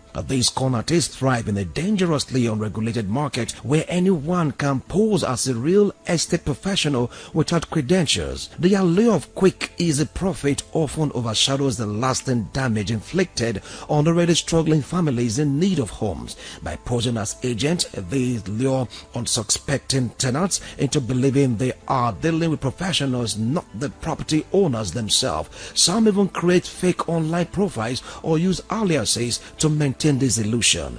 Another deceptive tactic haunting rental space involve fake house agents who allure desperate tenants and suspiciously low inspection fee. Operating without legitimate listing, these scammers flood social media with eye-catching property ads targeting vulnerable tenants searching for affordable homes. The role of an agent is to help source or manage, protect the said building. So if you are paying, whatever you pay, you say you pay to an agent, the agent at the end point replies back to the landlord or the house owner. So if we can also say, we'd also have some, what I would have suggested that we were saying, agent that tells you they want to search for something for you without. But the bottom line, that agents hike in house rent, I don't believe, because where me or you stay, some people have houses, and because of the stress of talking to these tenants who in total don't help maintain a property, you handle it to a man, an agent who can help you speak and understand the language your tenant speaks, and to relieve you of their stress and burden, you give the agent to maintain. That does not give the agent the prerogative or the right to increase or decrease that house. You are not to tell the agent, this is what you collect, or agent suggests to you. They are not the owner. If tomorrow you want me to help you sell something and say you have a house, you have a land, you have a car to sell, and you give it to an agent to sell, you will tell the agent or the household that you are selling at this fixed price. There's no way agency can be bigger than the said money you are paying. It's impossible. So maybe they will not tell you are paying legal fee, you are paying agency fee, you are paying the ad fees. But if you understand the terrain, understand the system, if you pay it first, the first time, you are not going to pay that again. If you understand it, an agent does not have right to collect a legal fee. Looking at the present state of house agents precisely in Edo State today, absolutely is not an help to a common man as he stands. In a situation where an agent will impose a fee in a house they know nothing about, and at the end of the day, the money that will be going to the landlord or either the landlady of the house will have nothing to do with that of the legal fee. So many fields to talk about. So at the end of the day, I will say from my own take, the government, if they have anything to do to make this agency to be a better regulating body, because it stands today, anybody just wake up and for any reasons nothing doing, they appear to be agents on the street, and at the same time they don't care about the genuinity of the persons they give these houses to, which at the end of the day, many of these clients bring problem to landlords and landlady. All they are after is just what they gain and what they profit at the moment. Imagine collecting 5,000 naira inspection fees for more than 5 persons for the same apartment. Some house agents will go as far as preventing prospective tenants to have any form of contact with the landlord, making sure that rents are paid to the landlord through them. In Benin City today, looking for a house is like you going through the eye of a needle. You get to see advertorials on Facebook, WhatsApp pages, reading thus: pay 800,000 naira now. Subsequent years, you pay 500,000. In some clients, you get to hear pay 1 million naira now. Subsequently, you pay 400,000. While in some part, you're going to see pay 700 naira now. Subsequently, you pay 300,000 naira in subsequent years. Where are all these monies going to? Some agents have fashioned a weapon whereby they can even collect money more than the landowners, manipulating the system so that the landlord or landladies will not even know what is going on. Some agents also go ahead to be the middleman between the landowners, the house owners, the tenant. The tenants will be arm twisted so they can pay directly through the agent, which in turn will take out their own share according to what they call it and give the landlord or landlady a payment compared to what they've collected. Some of these tenants don't even know their landlords or landladies. Sometimes they have to pay through the account of the agent. Just paint this picture: a tenant paying 1 million naira, or better still 800,000 naira, in some cases 600,000 naira, for the landlord to only receive 300,000 or 400 or even 500, as the case may be. The activities of these agents should be regulated. In this situation, they can choose to increase the rent paid fee on their own without giving the landlord the complete amount.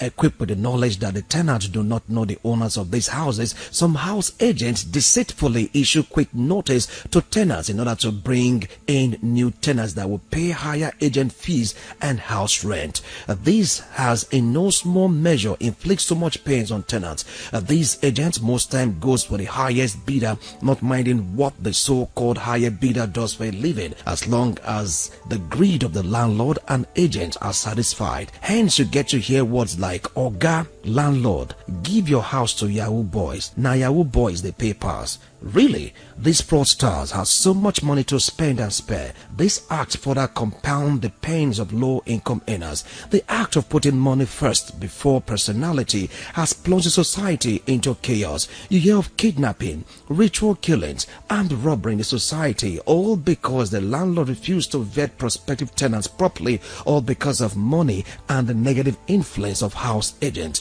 The government of the day should, as a matter of urgency, look into these unwholesome practices of these house agents. This set of persons should be regulated and prosecuted if they desist from this unwholesome act. The government should set up task force on accommodation and housing matters, as done in some states in Nigeria, to checkmate the unwholesome practice of these house agents and greedy landlords, so that both high and low income earners seeking accommodation can breathe. Wilson Omasho reporting.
Certainly the best.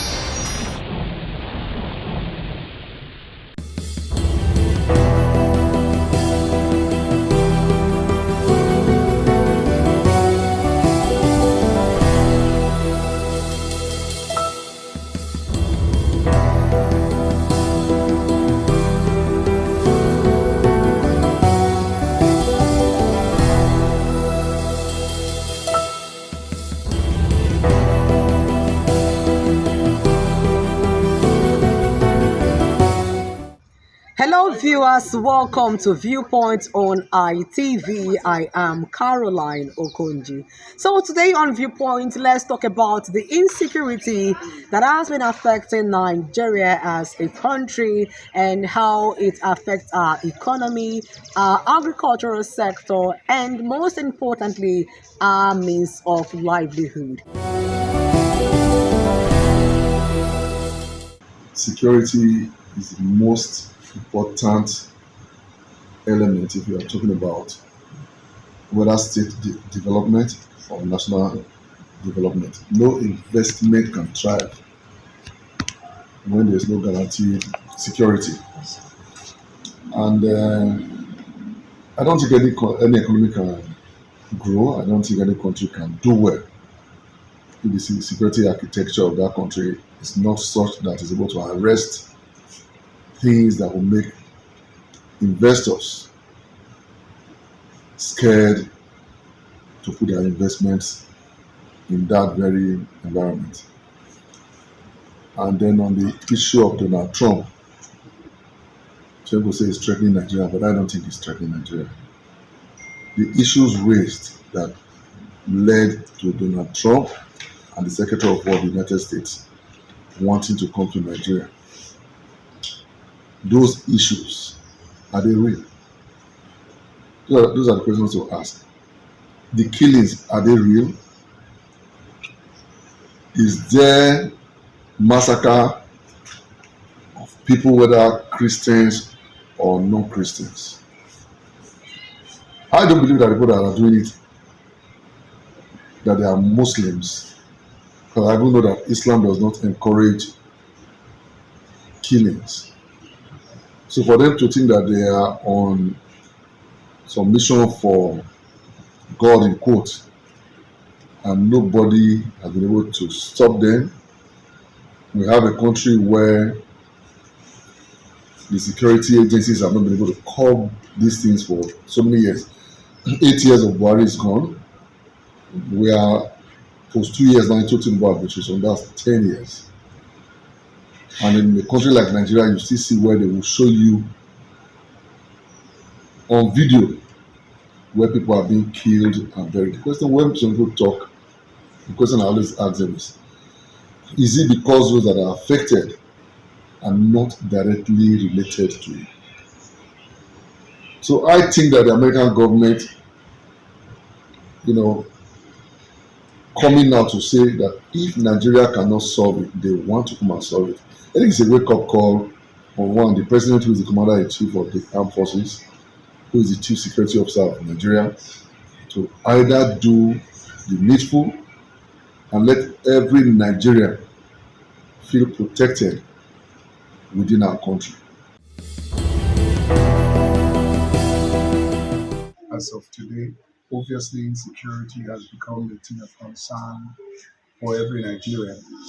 And primarily from our own research, I personally have realized that the insecurity is given birth to by Nigerians themselves,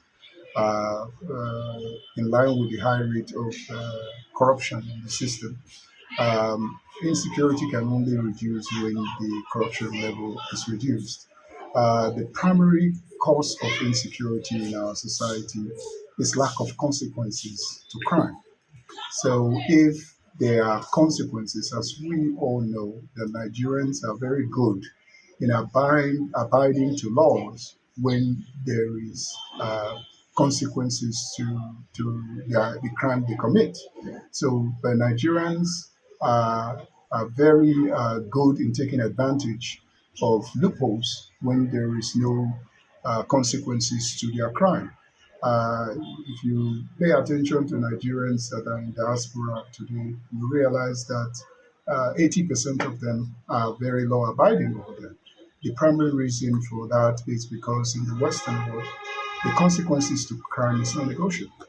So, but coming back home today, we all have seen it, taking a negative tone on our society, and we all are, affected by it in one way or the other. Talking about foreign intervention to Nigeria, we all, I wouldn't say we all know, but for me, it is obviously clear that this was expected at a point. It's in two ways. One way is because of the applications of the current federal government, the steps they are taking to boycott American. The country we are living in right now is a one-party system. And obviously, it's not healthy for the country. We see governors, everybody moving to APC today. So Nigeria is in the state of in the state of surgery. So we need a surgery at this point because a society that does not have a competitor is as good as doomed.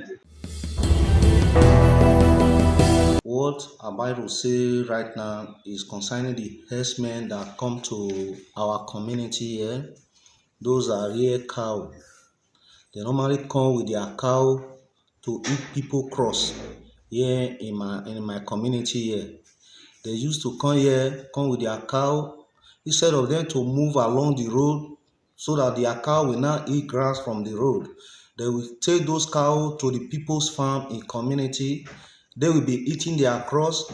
Some will have cassava, some will have yam. Those cows will not destroy those cross in their farm. Many occasions, those people, they will come to me, started explaining what is going on in their farm concerning the herdsmen with their cow. We don't want such a thing from the community. The way they are damaging people crossing here in community is very bad. Also, in our secondary school in Umtekon here is very bad. There is no window in those schools, no door. There are some iron shed that those children are using to sit in the school. Some boys, we don't know them, they will go there, destroy those shed, pack those iron and bend it, fold it and take it to somewhere they will go and sell those iron. It's the iron that they are taking from the shed. They will remove the wool that the children will use supposed to write in school. They will remove those one away from the shed. They will fold the iron, take it away to go and sell it to wherever they want to sell it. We doesn't want such a thing in community. We are still pleading, we are begging so that they can also support us. It's supposed the school is well available for us. The school is well built. Those windows have been fixed. Those doors have been fixed. By the time those door or window are being locked, I believe that they can never go there and be stealing those iron share in school. First and foremost, let me start with how it affects our livelihood. You will discover that when farmers can no longer access their farms, they can no longer cultivate crops, you find out that there is food shortage and there is food insecurity. People will be hungry and the few crops or agricultural products, the price will skyrocket, which will result in inflation. And if the prices of foodstuff increase, every other thing will increase to catch up with the prices of foodstuff. You'll find out that when there is insecurity, people can no longer travel. You find out that you see situations where buses are stopped and everybody is kidnapped. How will people do interstate and intercity economic matters or businesses? You find out that everyone is holed up in his own state or in his own city without being able to do cross-country businesses. And again, you find out that foreign investments run away from countries or places where there's insecurity. When there's insecurity or fear of the unknown, money flies away. People start taking out their finances, their investment are running away from that country. That is the problem Nigeria is facing, and it is not good for our economic development. And if need be, what stops us from asking for help? If your house is on fire and only you cannot quench the fire, will you not call in neighbors to help? I have spoken against his rhetoric before, but we should look beyond how he speaks. We all know Donald Trump, he will always be Trump. But we must look beyond that and see how we can be helped. Now, Donald Trump seems to have the list of people who are behind this mess that we are in. And so everyone is jittery. But Nigeria needs help. And if help is coming, we should accept it so that these bandits, these headsmen can be driven away. We must not play politics with our security. If we need help, we should accept help. Insecurity in Nigeria ranges between banditry, insurgency, kidnapping, and of course, these ethnic clashes. We cannot rule that one out. Also, the farmer herders herdsmen clashes, we can also rule it out. And the fact remains that this has been so predominant in the north and southeast of Nigeria. And I think of recent, we started experiencing kidnapping in the south. Before now, at the advent of the democratic system in this era, there was this militants in the south. But I think at the moment, what we are experiencing now, one can only say that there is other hidden agenda which is not visible to the understanding of the natural man, because we discovered that in the north, a lot of religious crisis, so to say, because we see the Christians are being killed almost on daily basis, churches are burnt, and of recent, the United States of America alerted us that there is, of course, genocide, the massacre of the Christians in Nigeria, of which we are not ignorant of that fact, because it has been always on the news. In Benue, in Plateau, of course, Nasarawa, Borno, Adamawa, where the Christian Association of Nigeria chairman of that state was also killed. I think as it stands, the effect is so devastating. For example, you are going to discover that especially in the northern region, there's going to be restriction of movements, transportation. Of course, also in the south, because you cannot move so freely, because fear of being kidnapped is there, and this herdsmen issue, because like in our community of recent, we saw some of these people also creating some problem, resulting in killings, and of course, those things are likely to have adverse effects on our economy and, of course, in the movement of citizens. Insecurity is affecting our culture, it's affecting food production, short of food, short of yams. At the same time, years back, you see yams everywhere, plantains everywhere, and all that. So, if I may say, but Nigeria is a nation, country, and we also have stake. But since our government are proving the otherwise, what do you expect us to do? Everywhere is security. The city where we are, those the security, Fulani X-Men everywhere, the Tiala and all those terrorism and all that. Not until they browned these bandits as terrorists, I think they won't do anything about it. To a large extent, they're being funded by powers on high. At this point, Nigerians are helpless, and that's the gospel truth. We're helpless. The nation is on the standstill, nothing is working. Nothing at all is working. And so If now our president is beginning to wake up and ask for assembly, it's the right call towards the right direction. They should wake up and do something.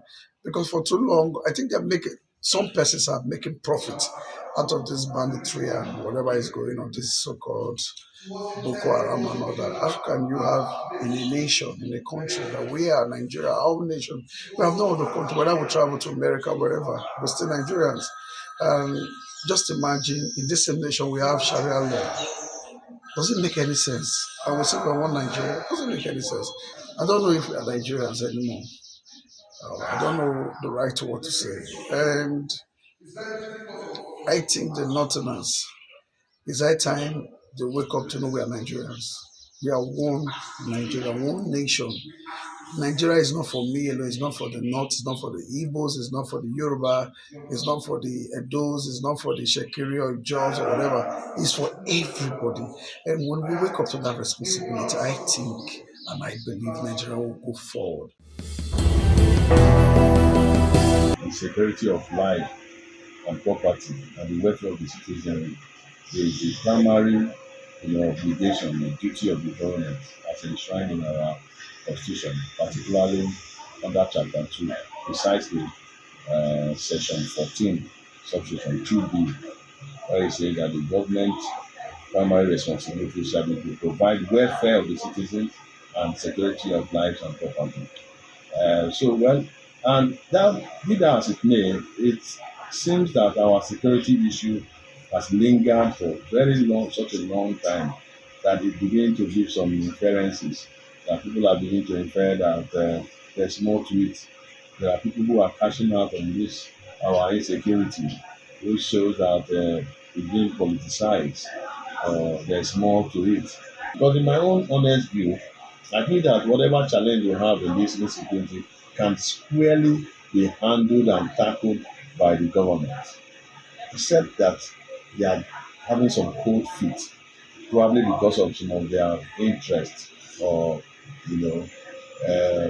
inordinate benefits they are getting from it. Otherwise, if they are set to tackle insecurity, who are these insurgents that we cannot suppress?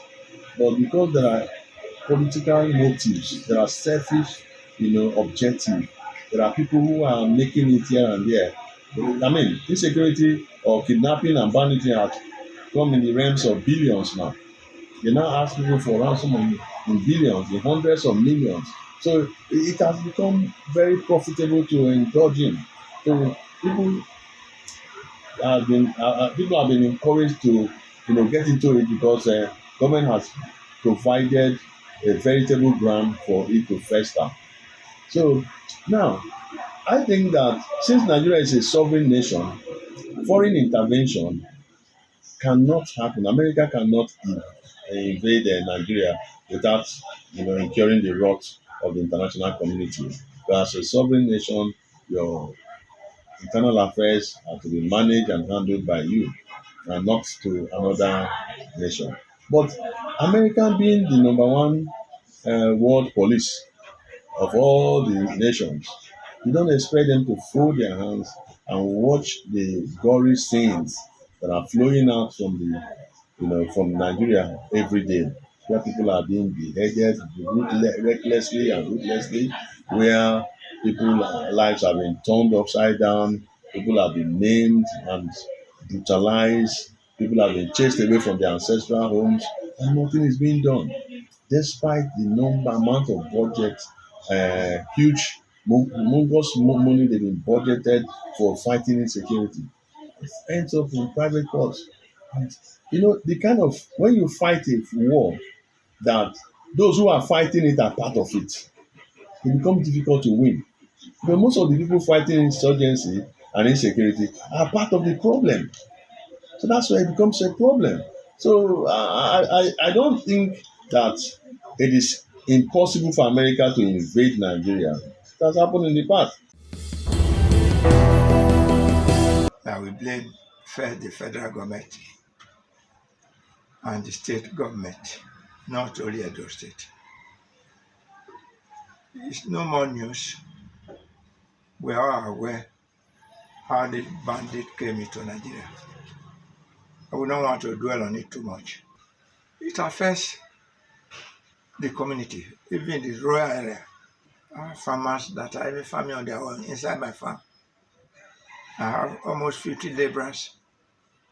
Do you know if I didn't employ security people, that village would not have been going to farm at all. And yet we are not feeling the impact of either the state government or the federal government. This place is a bit fair. What of Benue and Plateau? The government should wake up. For a very long time now, the issue of our insecurity, has been quite alarming. Yes, as a nation that is suffering insecurity, the economy of such a country is going to be stagnated. As a country is also seeking to grow our economy, it is also very important that investors from around the world are attracted to invest into the economy. And then let's also look at our citizens. If there's unrest regarding, if the liberty of the people is being threatened, there's no how people can go about their daily endeavors. Right now, there's also the present issue that farmers no longer go to their farms because of the issue of banditry, kidnapping, and all of that, which is a major problem in our current society. It is also to that effect that we as human rights activists within our own capacity are trying out to the government to ensure that the right security apparatus is being employed, and then that the government of the day is trying to focus more their energy is being channeled to address the issues of insecurity as the ultimate unrest in our nation. With no reasons to dispute that Nigeria currently is going through insecurity, like you rightly said. But then, as a president of the country, which we believe should also be inclined to international law, we see it as a disrespect, to Nigeria as a sovereign state. Yes, before we engage, there are rules of engagement. If Nigeria as a sovereign nation is in one way or the other having a bilateral agreement or a diplomatic agreement with the US, inviting the US government to intervene in our issue, then it will be a different case. And then the reasons why I, as a person, which I'm also entitled to my opinion, will not support that effort is because the United States, when it comes to military intervention, has a very poor record, because we've seen instances of countries where they intervene and such countries were left in ruin, and Libya is a forceful example in Africa. Amid insecurity that is currently affecting Nigeria as a country and its citizens, with different reactions from our respondents, who also called on the federal government to do the needful to boost the security of lives and properties of citizens. They also reacted and made reference to the intervention statement made by the United States of America's President Donald Trump, calling it a welcome development, and it should also be something that should be welcomed by the country. It is Viewpoint on ITV. I am Caroline Okonji.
Good afternoon and welcome to ITV News at 1. I am Wilson Omasha.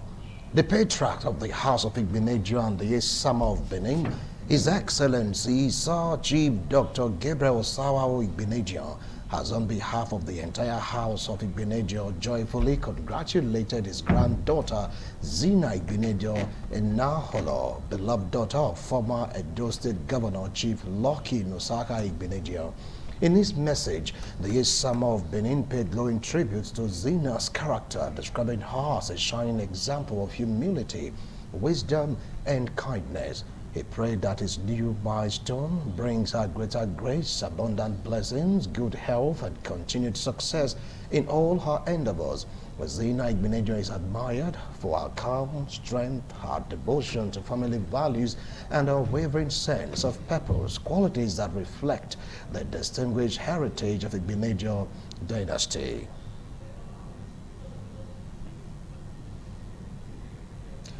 Vice President Kashim Shettima has arrived in Johannesburg, South Africa, where he will be representing President Bola Tinubu at the G20 Leaders Summit. He was received at the Waterloof Air Force Base in Johannesburg by the Minister of Finance and Coordinating Minister of the Economy, Mr. Wole Edun, Nigerian's charge affairs to South Africa, Ambassador Alexander, amongst others. President Tinubu was earlier scheduled to be in South Africa on Wednesday, November 19, following an invitation from President Cyril Ramaphosa, but cancelled his trip to receive security briefings following the abduction of schoolgirls in Kebbi and the attack on worshippers at Christ Apostolic Church in Erukun, Kwara State. A statement by the Senior Special Assistant to the Vice President Stanley Nkwacha said Shettima will engage foreign leaders and development partners in meetings scheduled to hold on November 22 to 23 at the Johannesburg Expo Center on issues relating to the economy, security, climate change, amongst others during the summit. We also hold bilateral meetings in furtherance of the Renewed Hope agenda and discuss regional and international peace, security, and development. The total number of victims abducted by suspected terrorists from the St. Mary's Catholic Primary and Secondary Schools, Papiri, in Agwara local government area of Niger State is now 315 from the 227 earlier reported. Chairman, Christian Association of Nigeria, CAN, Niger State Chapter, Most Reverend Bulos Dawa Yohana, who is also the Catholic Bishop of Kantagora Diocese, gave the update after a verification exercise and a final census was carried out. A breakdown of newly released data showed that 303 students and 12 teachers were affected. He said the total number of pupils and students before the incident was 629, with primary having 430 and secondary having 199 students. The attackers stormed the private Catholic school located in the Agwara local government area of the state in the early hours of Friday, arriving in large numbers, riding on over 60 motorcycles and accompanied by a van. The Taraba state government has directed all public and private secondary schools operating boarding facilities to immediately deboard their students following a security review of recent attacks on schools in some northern states. In a statement issued on Friday by the Commissioner for Information and Reorientation, Barrister Zainab Usman Jalingo, the government said the decision was approved by Governor Agbu Kefas after assessment showed that boarding students remain among the most vulnerable targets in the current wave of insecurity affecting parts of the country. The directive, which takes immediate effect, applies to all secondary schools across the state. Principals and school proprietors have been instructed to ensure a smooth transition to day school operations and to promptly notify parents and guardians. While acknowledging the inconvenience the measure may pose to families, the government said the safety and protection of students must take precedence as broader security interventions continue nationwide. The Katsina government has ordered the immediate closure of all public schools across the state due to rising security concerns. The directive was issued on Friday by the Ministry of Basic and Secondary Education, prompting thousands of boarding students to return home shortly after the announcement.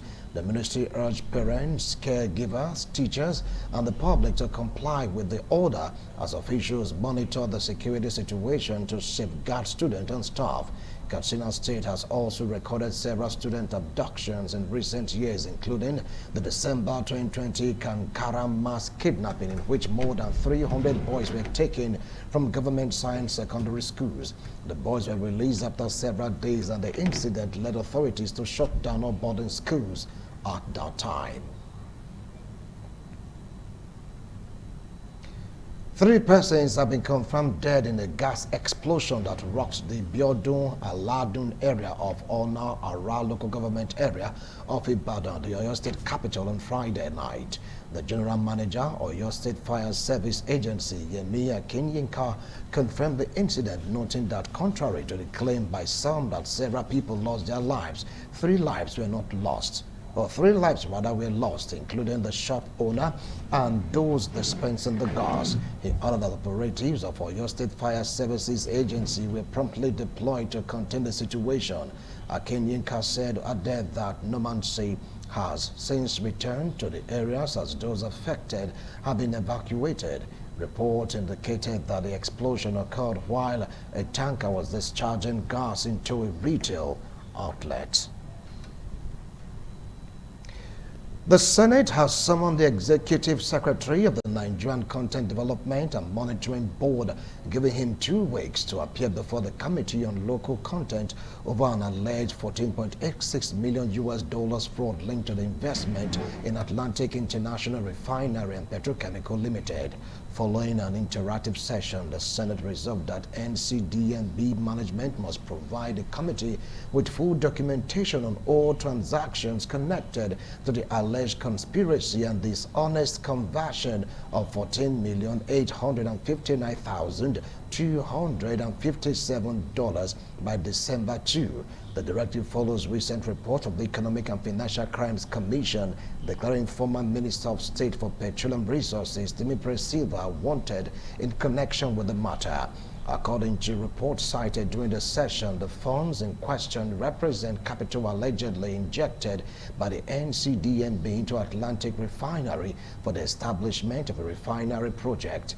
The committee also resolved to summon international oil companies over their failure to remit the mandatory 1% capacity building fund, which is intended to support local content development in Nigeria's oil and gas sector.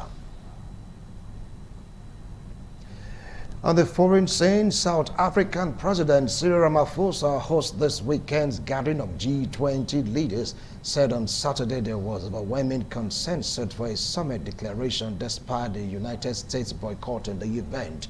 In opening remarks at the Johannesburg summit, Ramaphosa said there's been overwhelming consensus and agreement over the adoption of the summit's declaration. He thanked all delegations who had worked together with South Africa in good faith to produce a worthy G20 outcome document. Trump said U.S. officials would not attend the summit because of allegations widely discredited that the host country's black majority government prosecutes its white minority. The U.S. president has also rejected the host nation's agenda of promoting solidarity and helping developing nations adapt to weather disasters, transition to clean energy, and cut their excessive debt costs. And now talking entertainment, Miss Mexico has been crowned Miss Universe in Thailand, strutting to victory after several dramatic missteps before the final round, including staging a walkout when an organizer of the beauty pageant chastised her. Contestants from Ivory Coast, the Philippines, Thailand, and Venezuela also made it to the final stage, selected from more than 120 women vying for the title in a contest considered one of the big 4 of global beauty pageants. However, chaos reigned before Miss Mexico Fatima Busk was crowned from allegations of an insult to her intelligence to judges quitting and participants falling on and off the stage. Busk staged a dramatic walkout this month from a meeting where she was lambasted by Miss Universe Thailand director Nawat Estraraglisil.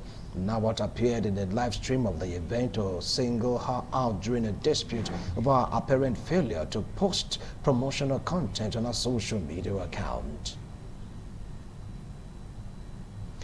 And now talking sport, as far ahead firm to beat debutant ASEC Mimosas 2-1 in the African Women's Champions League final and became continental champions for the second time.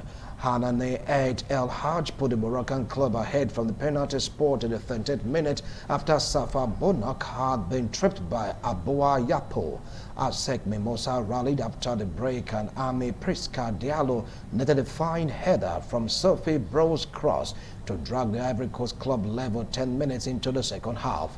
AS FAR were handed the second spot kick in the closing stages when Nora Diarra committed a rash challenge on Sofia Buftini. This time it was Zainab Redoni who stepped up to stroke home in the 85th minute and restore her side lead. ASFAR moved level with South Africa's Mamelodi Sundown as two-time winners of the title, having first lifted the trophy in 2022. The Rabat-based side now take on Chinese Wuhan Jiangda on 14 December for a place at next year's FIFA Women's Champions Cup. The winner of that match will face European champions Arsenal in the semi-finals of the inaugural competition early next year in London. And that's it on ITV News at 1. Thanks a lot for watching. Good afternoon.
Certainly the best.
Thank you very much for joining us on the program Healthy Living. What is the kidney? The kidney is an excretory organ in the body, which is for metabolism. Tuberculosis affects many organs in the body, but the common ones it usually affects is the lungs. Epilepsy is a neurological problem. Okay. It is an injury in the brain which causes someone to begin to convulse, to go into fits. It is curable, but the cure is a long-term thing. If you eat well and avoid those risk factors that will make your immunity to be down, then the risk of contracting tuberculosis will be reduced. If you're healthy, then you're wealthy.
Thank you very much for joining us on the program Healthy Living. What is the kidney? The kidney is an excretory organ in the body, which is for metabolism. Tuberculosis affects many organs in the body, but the common ones it usually affects is the lungs. Epilepsy is a neurological problem. Okay. It is an injury in the brain which causes someone to begin to convulse, to go into fits. It is curable, but the cure is a long-term thing. If you eat well and avoid those risk factors that will make your immunity to be down, then the risk of contracting tuberculosis will be reduced. If you're healthy, then you're wealthy.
Thank you very much for joining us on the program, Healthy Living. What is the kidney? The kidney is an excretory organ in the body, which is for metabolism. Tuberculosis affects many organs in the body, but the common ones it usually affects is the lungs. Epilepsy is a neurological problem. Okay. It is an injury in the brain which causes someone to begin to convulse, to go into fits. It is curable, but the cure is a long-term thing. If you eat well and avoid those risk factors that will make your immunity to be down, then the risk of contracting tuberculosis will be reduced. If you're healthy, then you're wealthy.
Thank you very much for joining us on the program, Healthy Living. What is the kidney? The kidney is an excretory organ in the body, which is for metabolism. Tuberculosis affects many organs in the body, but the common ones it usually affects is the lungs. Epilepsy is a neurological problem. Okay. It is an injury in the brain which causes someone to begin to convulse, to go into fits. It is curable, but the cure is a long-term thing. If you eat well and avoid those risk factors that will make your immunity to be down, then the risk of contracting tuberculosis will be reduced. If you're healthy, then you're wealthy.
Thank you very much for joining us on the program, Healthy Living. What is the kidney? The kidney is an excretory organ in the body, which is for metabolism. Tuberculosis affects many organs in the body, but the common ones it usually affects is the lungs. Epilepsy is a neurological problem. Okay. It is an injury in the brain which causes someone to begin to convulse, to go into fits. It is curable, but the cure is a long-term thing. If you eat well and avoid those risk factors that will make your immunity to be down, then the risk of contracting tuberculosis will be reduced. If you're healthy, then you're wealthy.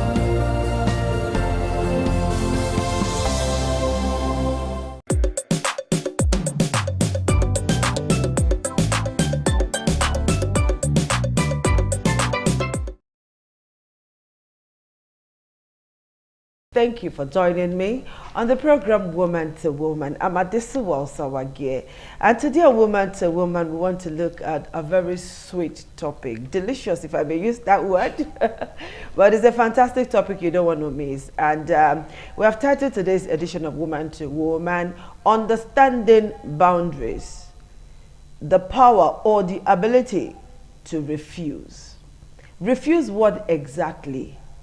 You need to stay by so that you will know what we are going to dish out for you, and the power to say no to quite a number of things.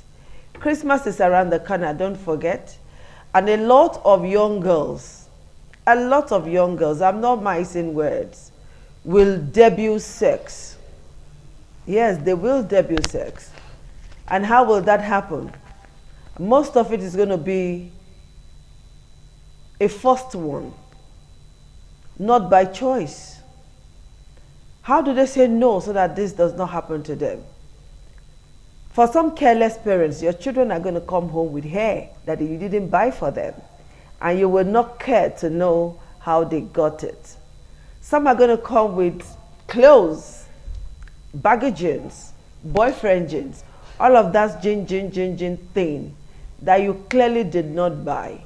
And these kids are not working, and most of them are going to be underage, or maybe say, let's put the benchmark at 15 to 18 thereabout.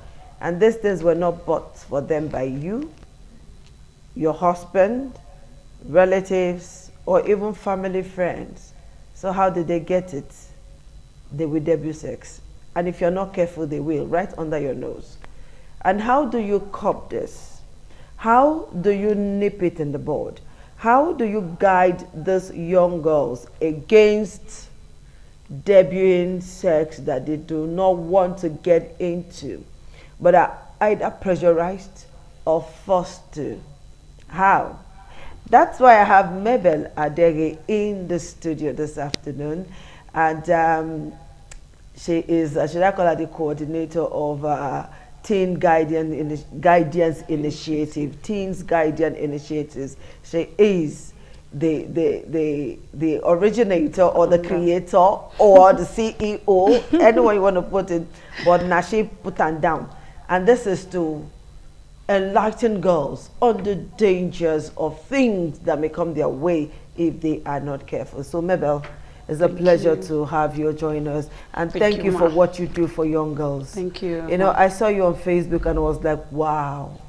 The way we have beautiful women like this who are carrying our young girls like fire in their hearts. You're one of those persons, and I'm super proud of you. Thank you. All right, to our topic for today, Mabel. Girls are growing. Yes, girls are budding, small. Girls are changing, and some very dirty men are looking at them in a way that they are not supposed to look at them. Yes, now let's look at young girls and sex. You know, when you were talking, I was just laughing. Thank you for having me today. Thank you, Mabel, for coming. As when you were talking, a lot of things, you know, started going through my mind. When I was growing up, I keep on saying this on a daily basis. My mom was not educated. She not even get primary 6 results. But she gets certificate of born fine girl like you. Let's go on. But what I went through, If it's now, I would have sued my mom. Because the way I was brought up, it was very hard. Let me just share part of it. Please It will do. help us. My mom, she has a table close to her room, like this very table close to her room. That once you go out and come back, she has a fixed date that she will lie her girls. We'll be on a queue like this. She will be checking one after the other to see if you are still a virgin. Wow. She will use this native egg. You will open your leg. In fact, you will lie down there and put it inside there and see if you are still a virgin. If you are not, you are gone. No. And God so much helped all of us to meet up with our expectations. Let me use that word. We all got married as a virgin. I'm saying this publicly. Okay. You get. If you go out, you know that where you are coming from, your home, your mother, she's not the type that tolerates nonsense. You will cooperate yourself. You will sit up. Even when you have the mind to do it. But if you remember that, there is always a day that they will check if you still have this thing, no, you will not misbehave. And another thing you said that made me to remember something again. When we were growing up, you dare not wear clothes that she did not buy for you. There was a day that we were going somewhere. My friends told me, "Na trouser I want wear." I don't get trouser because my mom will never buy for you. And I said, okay, my friend now brought one trouser. And I took the trouser to my sister. I hope your mother is listening or watching this program. You're in trouble. And I took the trouser to my mom's sister's, that's my auntie's place. I kept the trouser there. I tied wrapper and I went out. When I got there, not to, even as you are wearing, as you are coming out, you are watching. If my mom will see you, that was the. So or you broke the rule. Or maybe you will go outside. You will not come back late. Or some guys will not come and check you at home. You are gone. She will ask you what happened to your gender. Why this guy? Now let you just date this community when he come for. Okay, the school where you say she's your classmate, she's this. What about others classmates? Oh, is you, eh? Why didn't you go to those You people? are gone.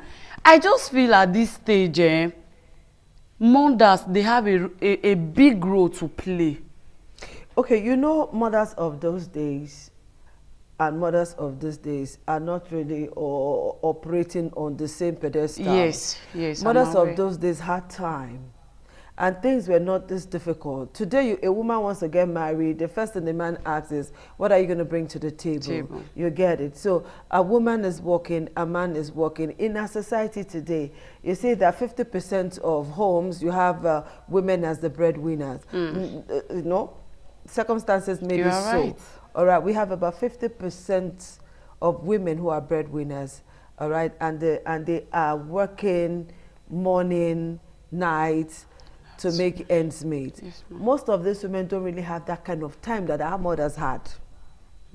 They don't have. So what can today's woman do to help our daughter who is not ready, for intimate relationship? What can that mother do to help this daughter stay safe? Okay, even though we have a lot of working class women nowadays, I think there's still a way out. What is that way out? That And is number one is to have, in a week, you cannot tell me Monday to Sunday you are busy. You should have a particular day set outside to always have meeting with your children. Communicate with them. Talk to them. Have open communication with them. Talk about sex education. Don't hide it. You know those days when we were growing up, my mom would say, if any man touch you, you don't get belly. You don't get belly. Mama, it was later I discovered that it is not touching that causes pregnancy. It's not touching now. Why hiding all these things from us? Why hiding it from your children? Hit the name on the head. It is not touching. Let them know that there is something beyond touching. You keep on telling your children, if man touch you, you'll get better. It took me a long time that even that time, if you want to touch me, I go dress. Because I feel say as you don't touch me, I go miss my period the next day. It is not touching that causes pregnancy. Do you know why? Yeah, go ahead. Do you know why? what happened during their time is not what is happening in this Gen Z generation. You will see 20 years old girl, her body count is already 20, if not even more than. But those days, will you try it? Even our time, and I told you, the guidelines that my mommy placed on ground, that you dare not cross it. If you do it, how many women have that time today? That was the reason I said there is still time if you don't want disgrace. If you, it's even obvious that a lot of women, that disgrace self, now they are powder.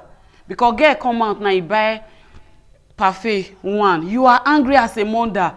Why did you not buy two? Why one? Is your child working? I think last week I was telling one of my friends, I was like, Osas, see people just they wear bow straight coils everywhere. When we say we they work, fear not they let us buy hair. You're right. I go calculate, so I will do instrumental payment, they deposit for months before I can buy it. Thank God for people thank God for those people selling that allowed instrumental payment. But nowadays, Mama, as you are even there depositing 20,000, you will see a young girl that will come and drop 300 that carry her. She will pay cash. My friend now say, you know go come on your eye. One night they don't buy those. Where did they get this money from? Two stand whatever, they don't pay for those things. But you are working, waiting for monthly salary. You know, I boarded a taxi one day, and we're going, and then when we check the tariff, I said okay, and then the guy said, madam, you will add something to me. I said, why? Is this not what your tariff says? I'll pay you what I owe you when I get to my destination. I say, no, if it's one of these Gen Z girls now, they will just give you something big. I said, what did you say? So one of these Gen Z girls, now just one phone call, they're making 150,000. And somebody was saying that there's this little girl, barely 18, who stays around her areas, who charges between 200 and 250,000 naira for hookup. How did we get it wrong? Do you know that? Why are mothers encouraging disgrace? If you are not doing it to, like some women, if you are their child and you are not even doing these things, you don't know anything. I don't understand these things that you're saying. What are they doing? You are not doing you just said hit the nail on the head. So if you are not doing hookup, you don't have a Yahoo boyfriend. Do you even know even girls of nowadays, Mama? They are not ready for dating, courtship. Stop making me feel old. Call me Adesua. Oh, Auntie Ade. They don't like dating. We see some on social media on daily basis. They don't want to date. They will tell you, I'm not available for dating. Hookup is okay. I want to go into it. Why? Because just one night, they will have everything. They will have the money that even civil servants, senior civil servants will not earn in a month. Let me tell you something. Let me break your heart further. Do you know that these are young girls are seeing all of these things? Because these girls will do what they want to do. They come on TikTok to flaunt it. And our young ones, they use phone. Yes. And they are seeing all of these. They are copying all of these. How do we save them? How do we help them?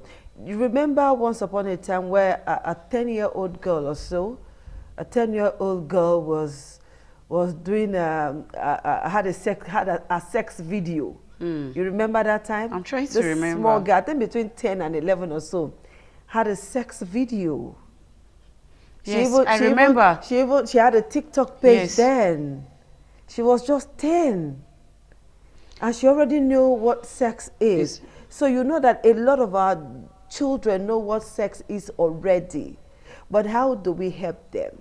But how do we save them? Man, I want to also let you know that all these children we are talking about, these teenagers that are already aware of sex life, I can tell you 80% of them learned it from outside, not from their mother. Because we try to hide the truth from them. See, once your child is 10 years old, start lecturing or teaching that child about sex education. I think 10 is even too far with the kind of things we're seeing in our society today. It's too far. And I will always tell you, the problem will always go back to we mothers. We should monitor our children. Okay, your child wants phone, you will just give. There is no boundaries, no password, nothing. We don't use password because you want to keep secrets. We also use password on our phones because you want to hide some things from your children. Because even nowadays, even when you don't even have some naked or whatever on your phone, they will always pop up on your phone. Yes, they do. Just on their own. So restrict your children from phone until they get to that age, 18 years. Your child wants to do assignment, be there. Don't worry, when I come, you will use my phone and do it. Make sure you are the one monitoring, you are the one typing it. You are the one helping her to get the answer that she wants. Okay, another thing that parents don't do these days is that 3-letter word sex is an abomination for some parents to talk about it. Yes. I remember vividly at a forum, I offered to come talk sex with the girls. And I saw the way some parents reacted. No, no, no, no. My child does not do anything. No. I don't want anybody to corrupt my child. And on and on and on and on. I asked the question, does your child watch TV when you're not there? Do they watch movies when you're not there? Do they use your phones when you're not there? It was even a man who was protesting and he said yes. I said, good, I rest my case. You understand? Yes. He should use his tongue to count his teeth or use his teeth to count his tongue, whichever one he wants to do. So this so much abominable word that is destroying our children today, how can parents talk to their children about it? And is it only a mother who should talk to the children about sex, or is it also a father's business? Did you know why I keep on focusing on women? No, because bad picking and mama get them. Nah, mama get them. Okay. The good one. I remember one time, you know, my child did something that was very wrong. The next thing, my husband say, "Na me make the pikin do am," and it was not me at all. And I can tell you this, you know, when a child is good, it's for the father. But when the child is bad, now the mama, they will even tell you, your mama no, like you don't have home bringing. You get. I just feel that at this stage, if you know your husband is too busy, you don't have choice than to do the work of a mother and a father. Maybe let's take a short break here. When we come back, you come and tell us exactly how a mother should talk sex with the child, the words that she should use. Whether she should say, when Peter went to Jerusalem, or you know the way mothers are, they dance around circles. But what is happening is happening. We'll take a very short break now. When we come back, she will tell us how to go about it. All right, guys, we're still here doing our thing as women on Woman to Woman, and Mabel is about to tell us how you can gather your children together, particularly the female. We're not leaving the male child now. Particularly your female children, how you can talk to them about sex. Not between of quarrel. Not between of when a man holds you, you get pregnant. That is not it. All right, so she's going to be telling us at least a few steps before we round up. So Mabel, ball is in your court. I'm here. Okay, I think, you know, when we were talking, I said they should always have meeting. Parents should always have meeting with their children. If you are the busy type, at least once in a week. When you gather them, tell them about sex education. Tell them, you see this sex we are talking about is not for you. But this is how it is. The reason why you need to tell them, as you are telling them about the sex, also tell them the consequences of unplanned sex. Because if you don't tell them the consequences, they might go and practice it. So when you tell them the consequences, it will put fear in them. So also remind them, when you are talking to them, also remind them about their goal and aspiration. When you tell them that, oh, you want to be a doctor, they will say yes. You want to be a lawyer, okay. You cannot become all of that if you get pregnant along the line. Okay, that's one line I want to take you up on, because this has happened. If you get pregnant, and a girl got pregnant along the way, and her friends helped her to terminate it. And it was the mother who got to know about it last when complications came up. So In telling them the consequences, shall we not also tell them that sex is not for them? Yes, definitely you will tell them sex is not for you. That is the reason, as you are telling them sex is not for you, you will tell them if you do this, this is the consequences. You will tell them, me in a way, but it's not 100%, you have to put fear in them. Because we have seen a lot of children who got pregnant along the line, their parents never rejected them. Is putting fear in them not a problem in itself? Because see, they have all of these gadgets. They have phones. Even if they don't have phones, they have friends. But they have friends who will tell them. They have friends who have already debuted sex and are not happy that their friends are still, how do they call them now? They have this name they call them. You know, they are still, I don't know, I can't remember this word now, but there's this word that they use. This will never open eye, that kind of a thing. They have debut sex. Do you know that there are young girls, 15, 16, 13, who are in the business of recruiting their friends for boys? Yes, a lot of them. And then they get a percentage of whatever the boy is going to give to the girl. Do you know there are girls like that? We have a lot of them. That is why, as a parent, you will keep on talking. It's not just a day one, as in one day, a day thing. You advise your children this November. You will say, oh, I've spoken with them now. That's all. If you like, you hear. If you like, not hear, now your life. No. You talk today, tomorrow. You will keep on talking until they get to that phase in life where you want them to. You know, naturally, mothers were harsh.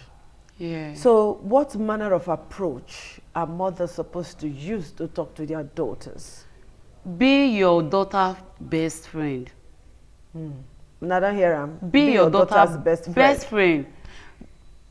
Be a friend that your daughter cannot do without you. If anything happens, okay, look at what happened. I don't know if we have time. I did a video before I came here today. There was a story that came to my table today. One woman had 3 children. Another man was molesting them through anus. 3 children? Yes. Oh my God. The children, they finally find out under that man's roof was 16 children. Not big girls, so 16 boys, teenage boys. From it was sodomizing them. Like, do you know one died along the line because his born private part was now getting swollen on a daily basis. It was hospital they discovered it. But one woman inside among all these reports, 3 of her children were part of this thing. But she never discovered it one day.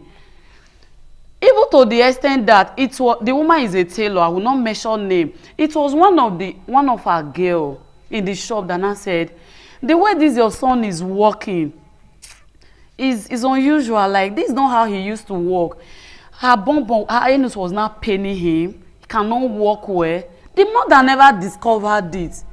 If that child was your best friend, how is it possible? He will relate to you and say, "Mommy, look at what is going on." But because you are harsh, you are violent, you want to pass all your message with fight and fire, they won't get anything. Like person like me, personally, if you shout at me, I will not get any message you want to pass to me. All right, maybe time is not our friend. I wish we could go on and on and on. Let's just round this up now with you saying one sentence or one statement to that mother who is finding it difficult to talk about sex to the child, who is finding it difficult to teach her child how to set boundaries, who is finding it so difficult to teach her child to have a voice to speak up, to say no and mean it.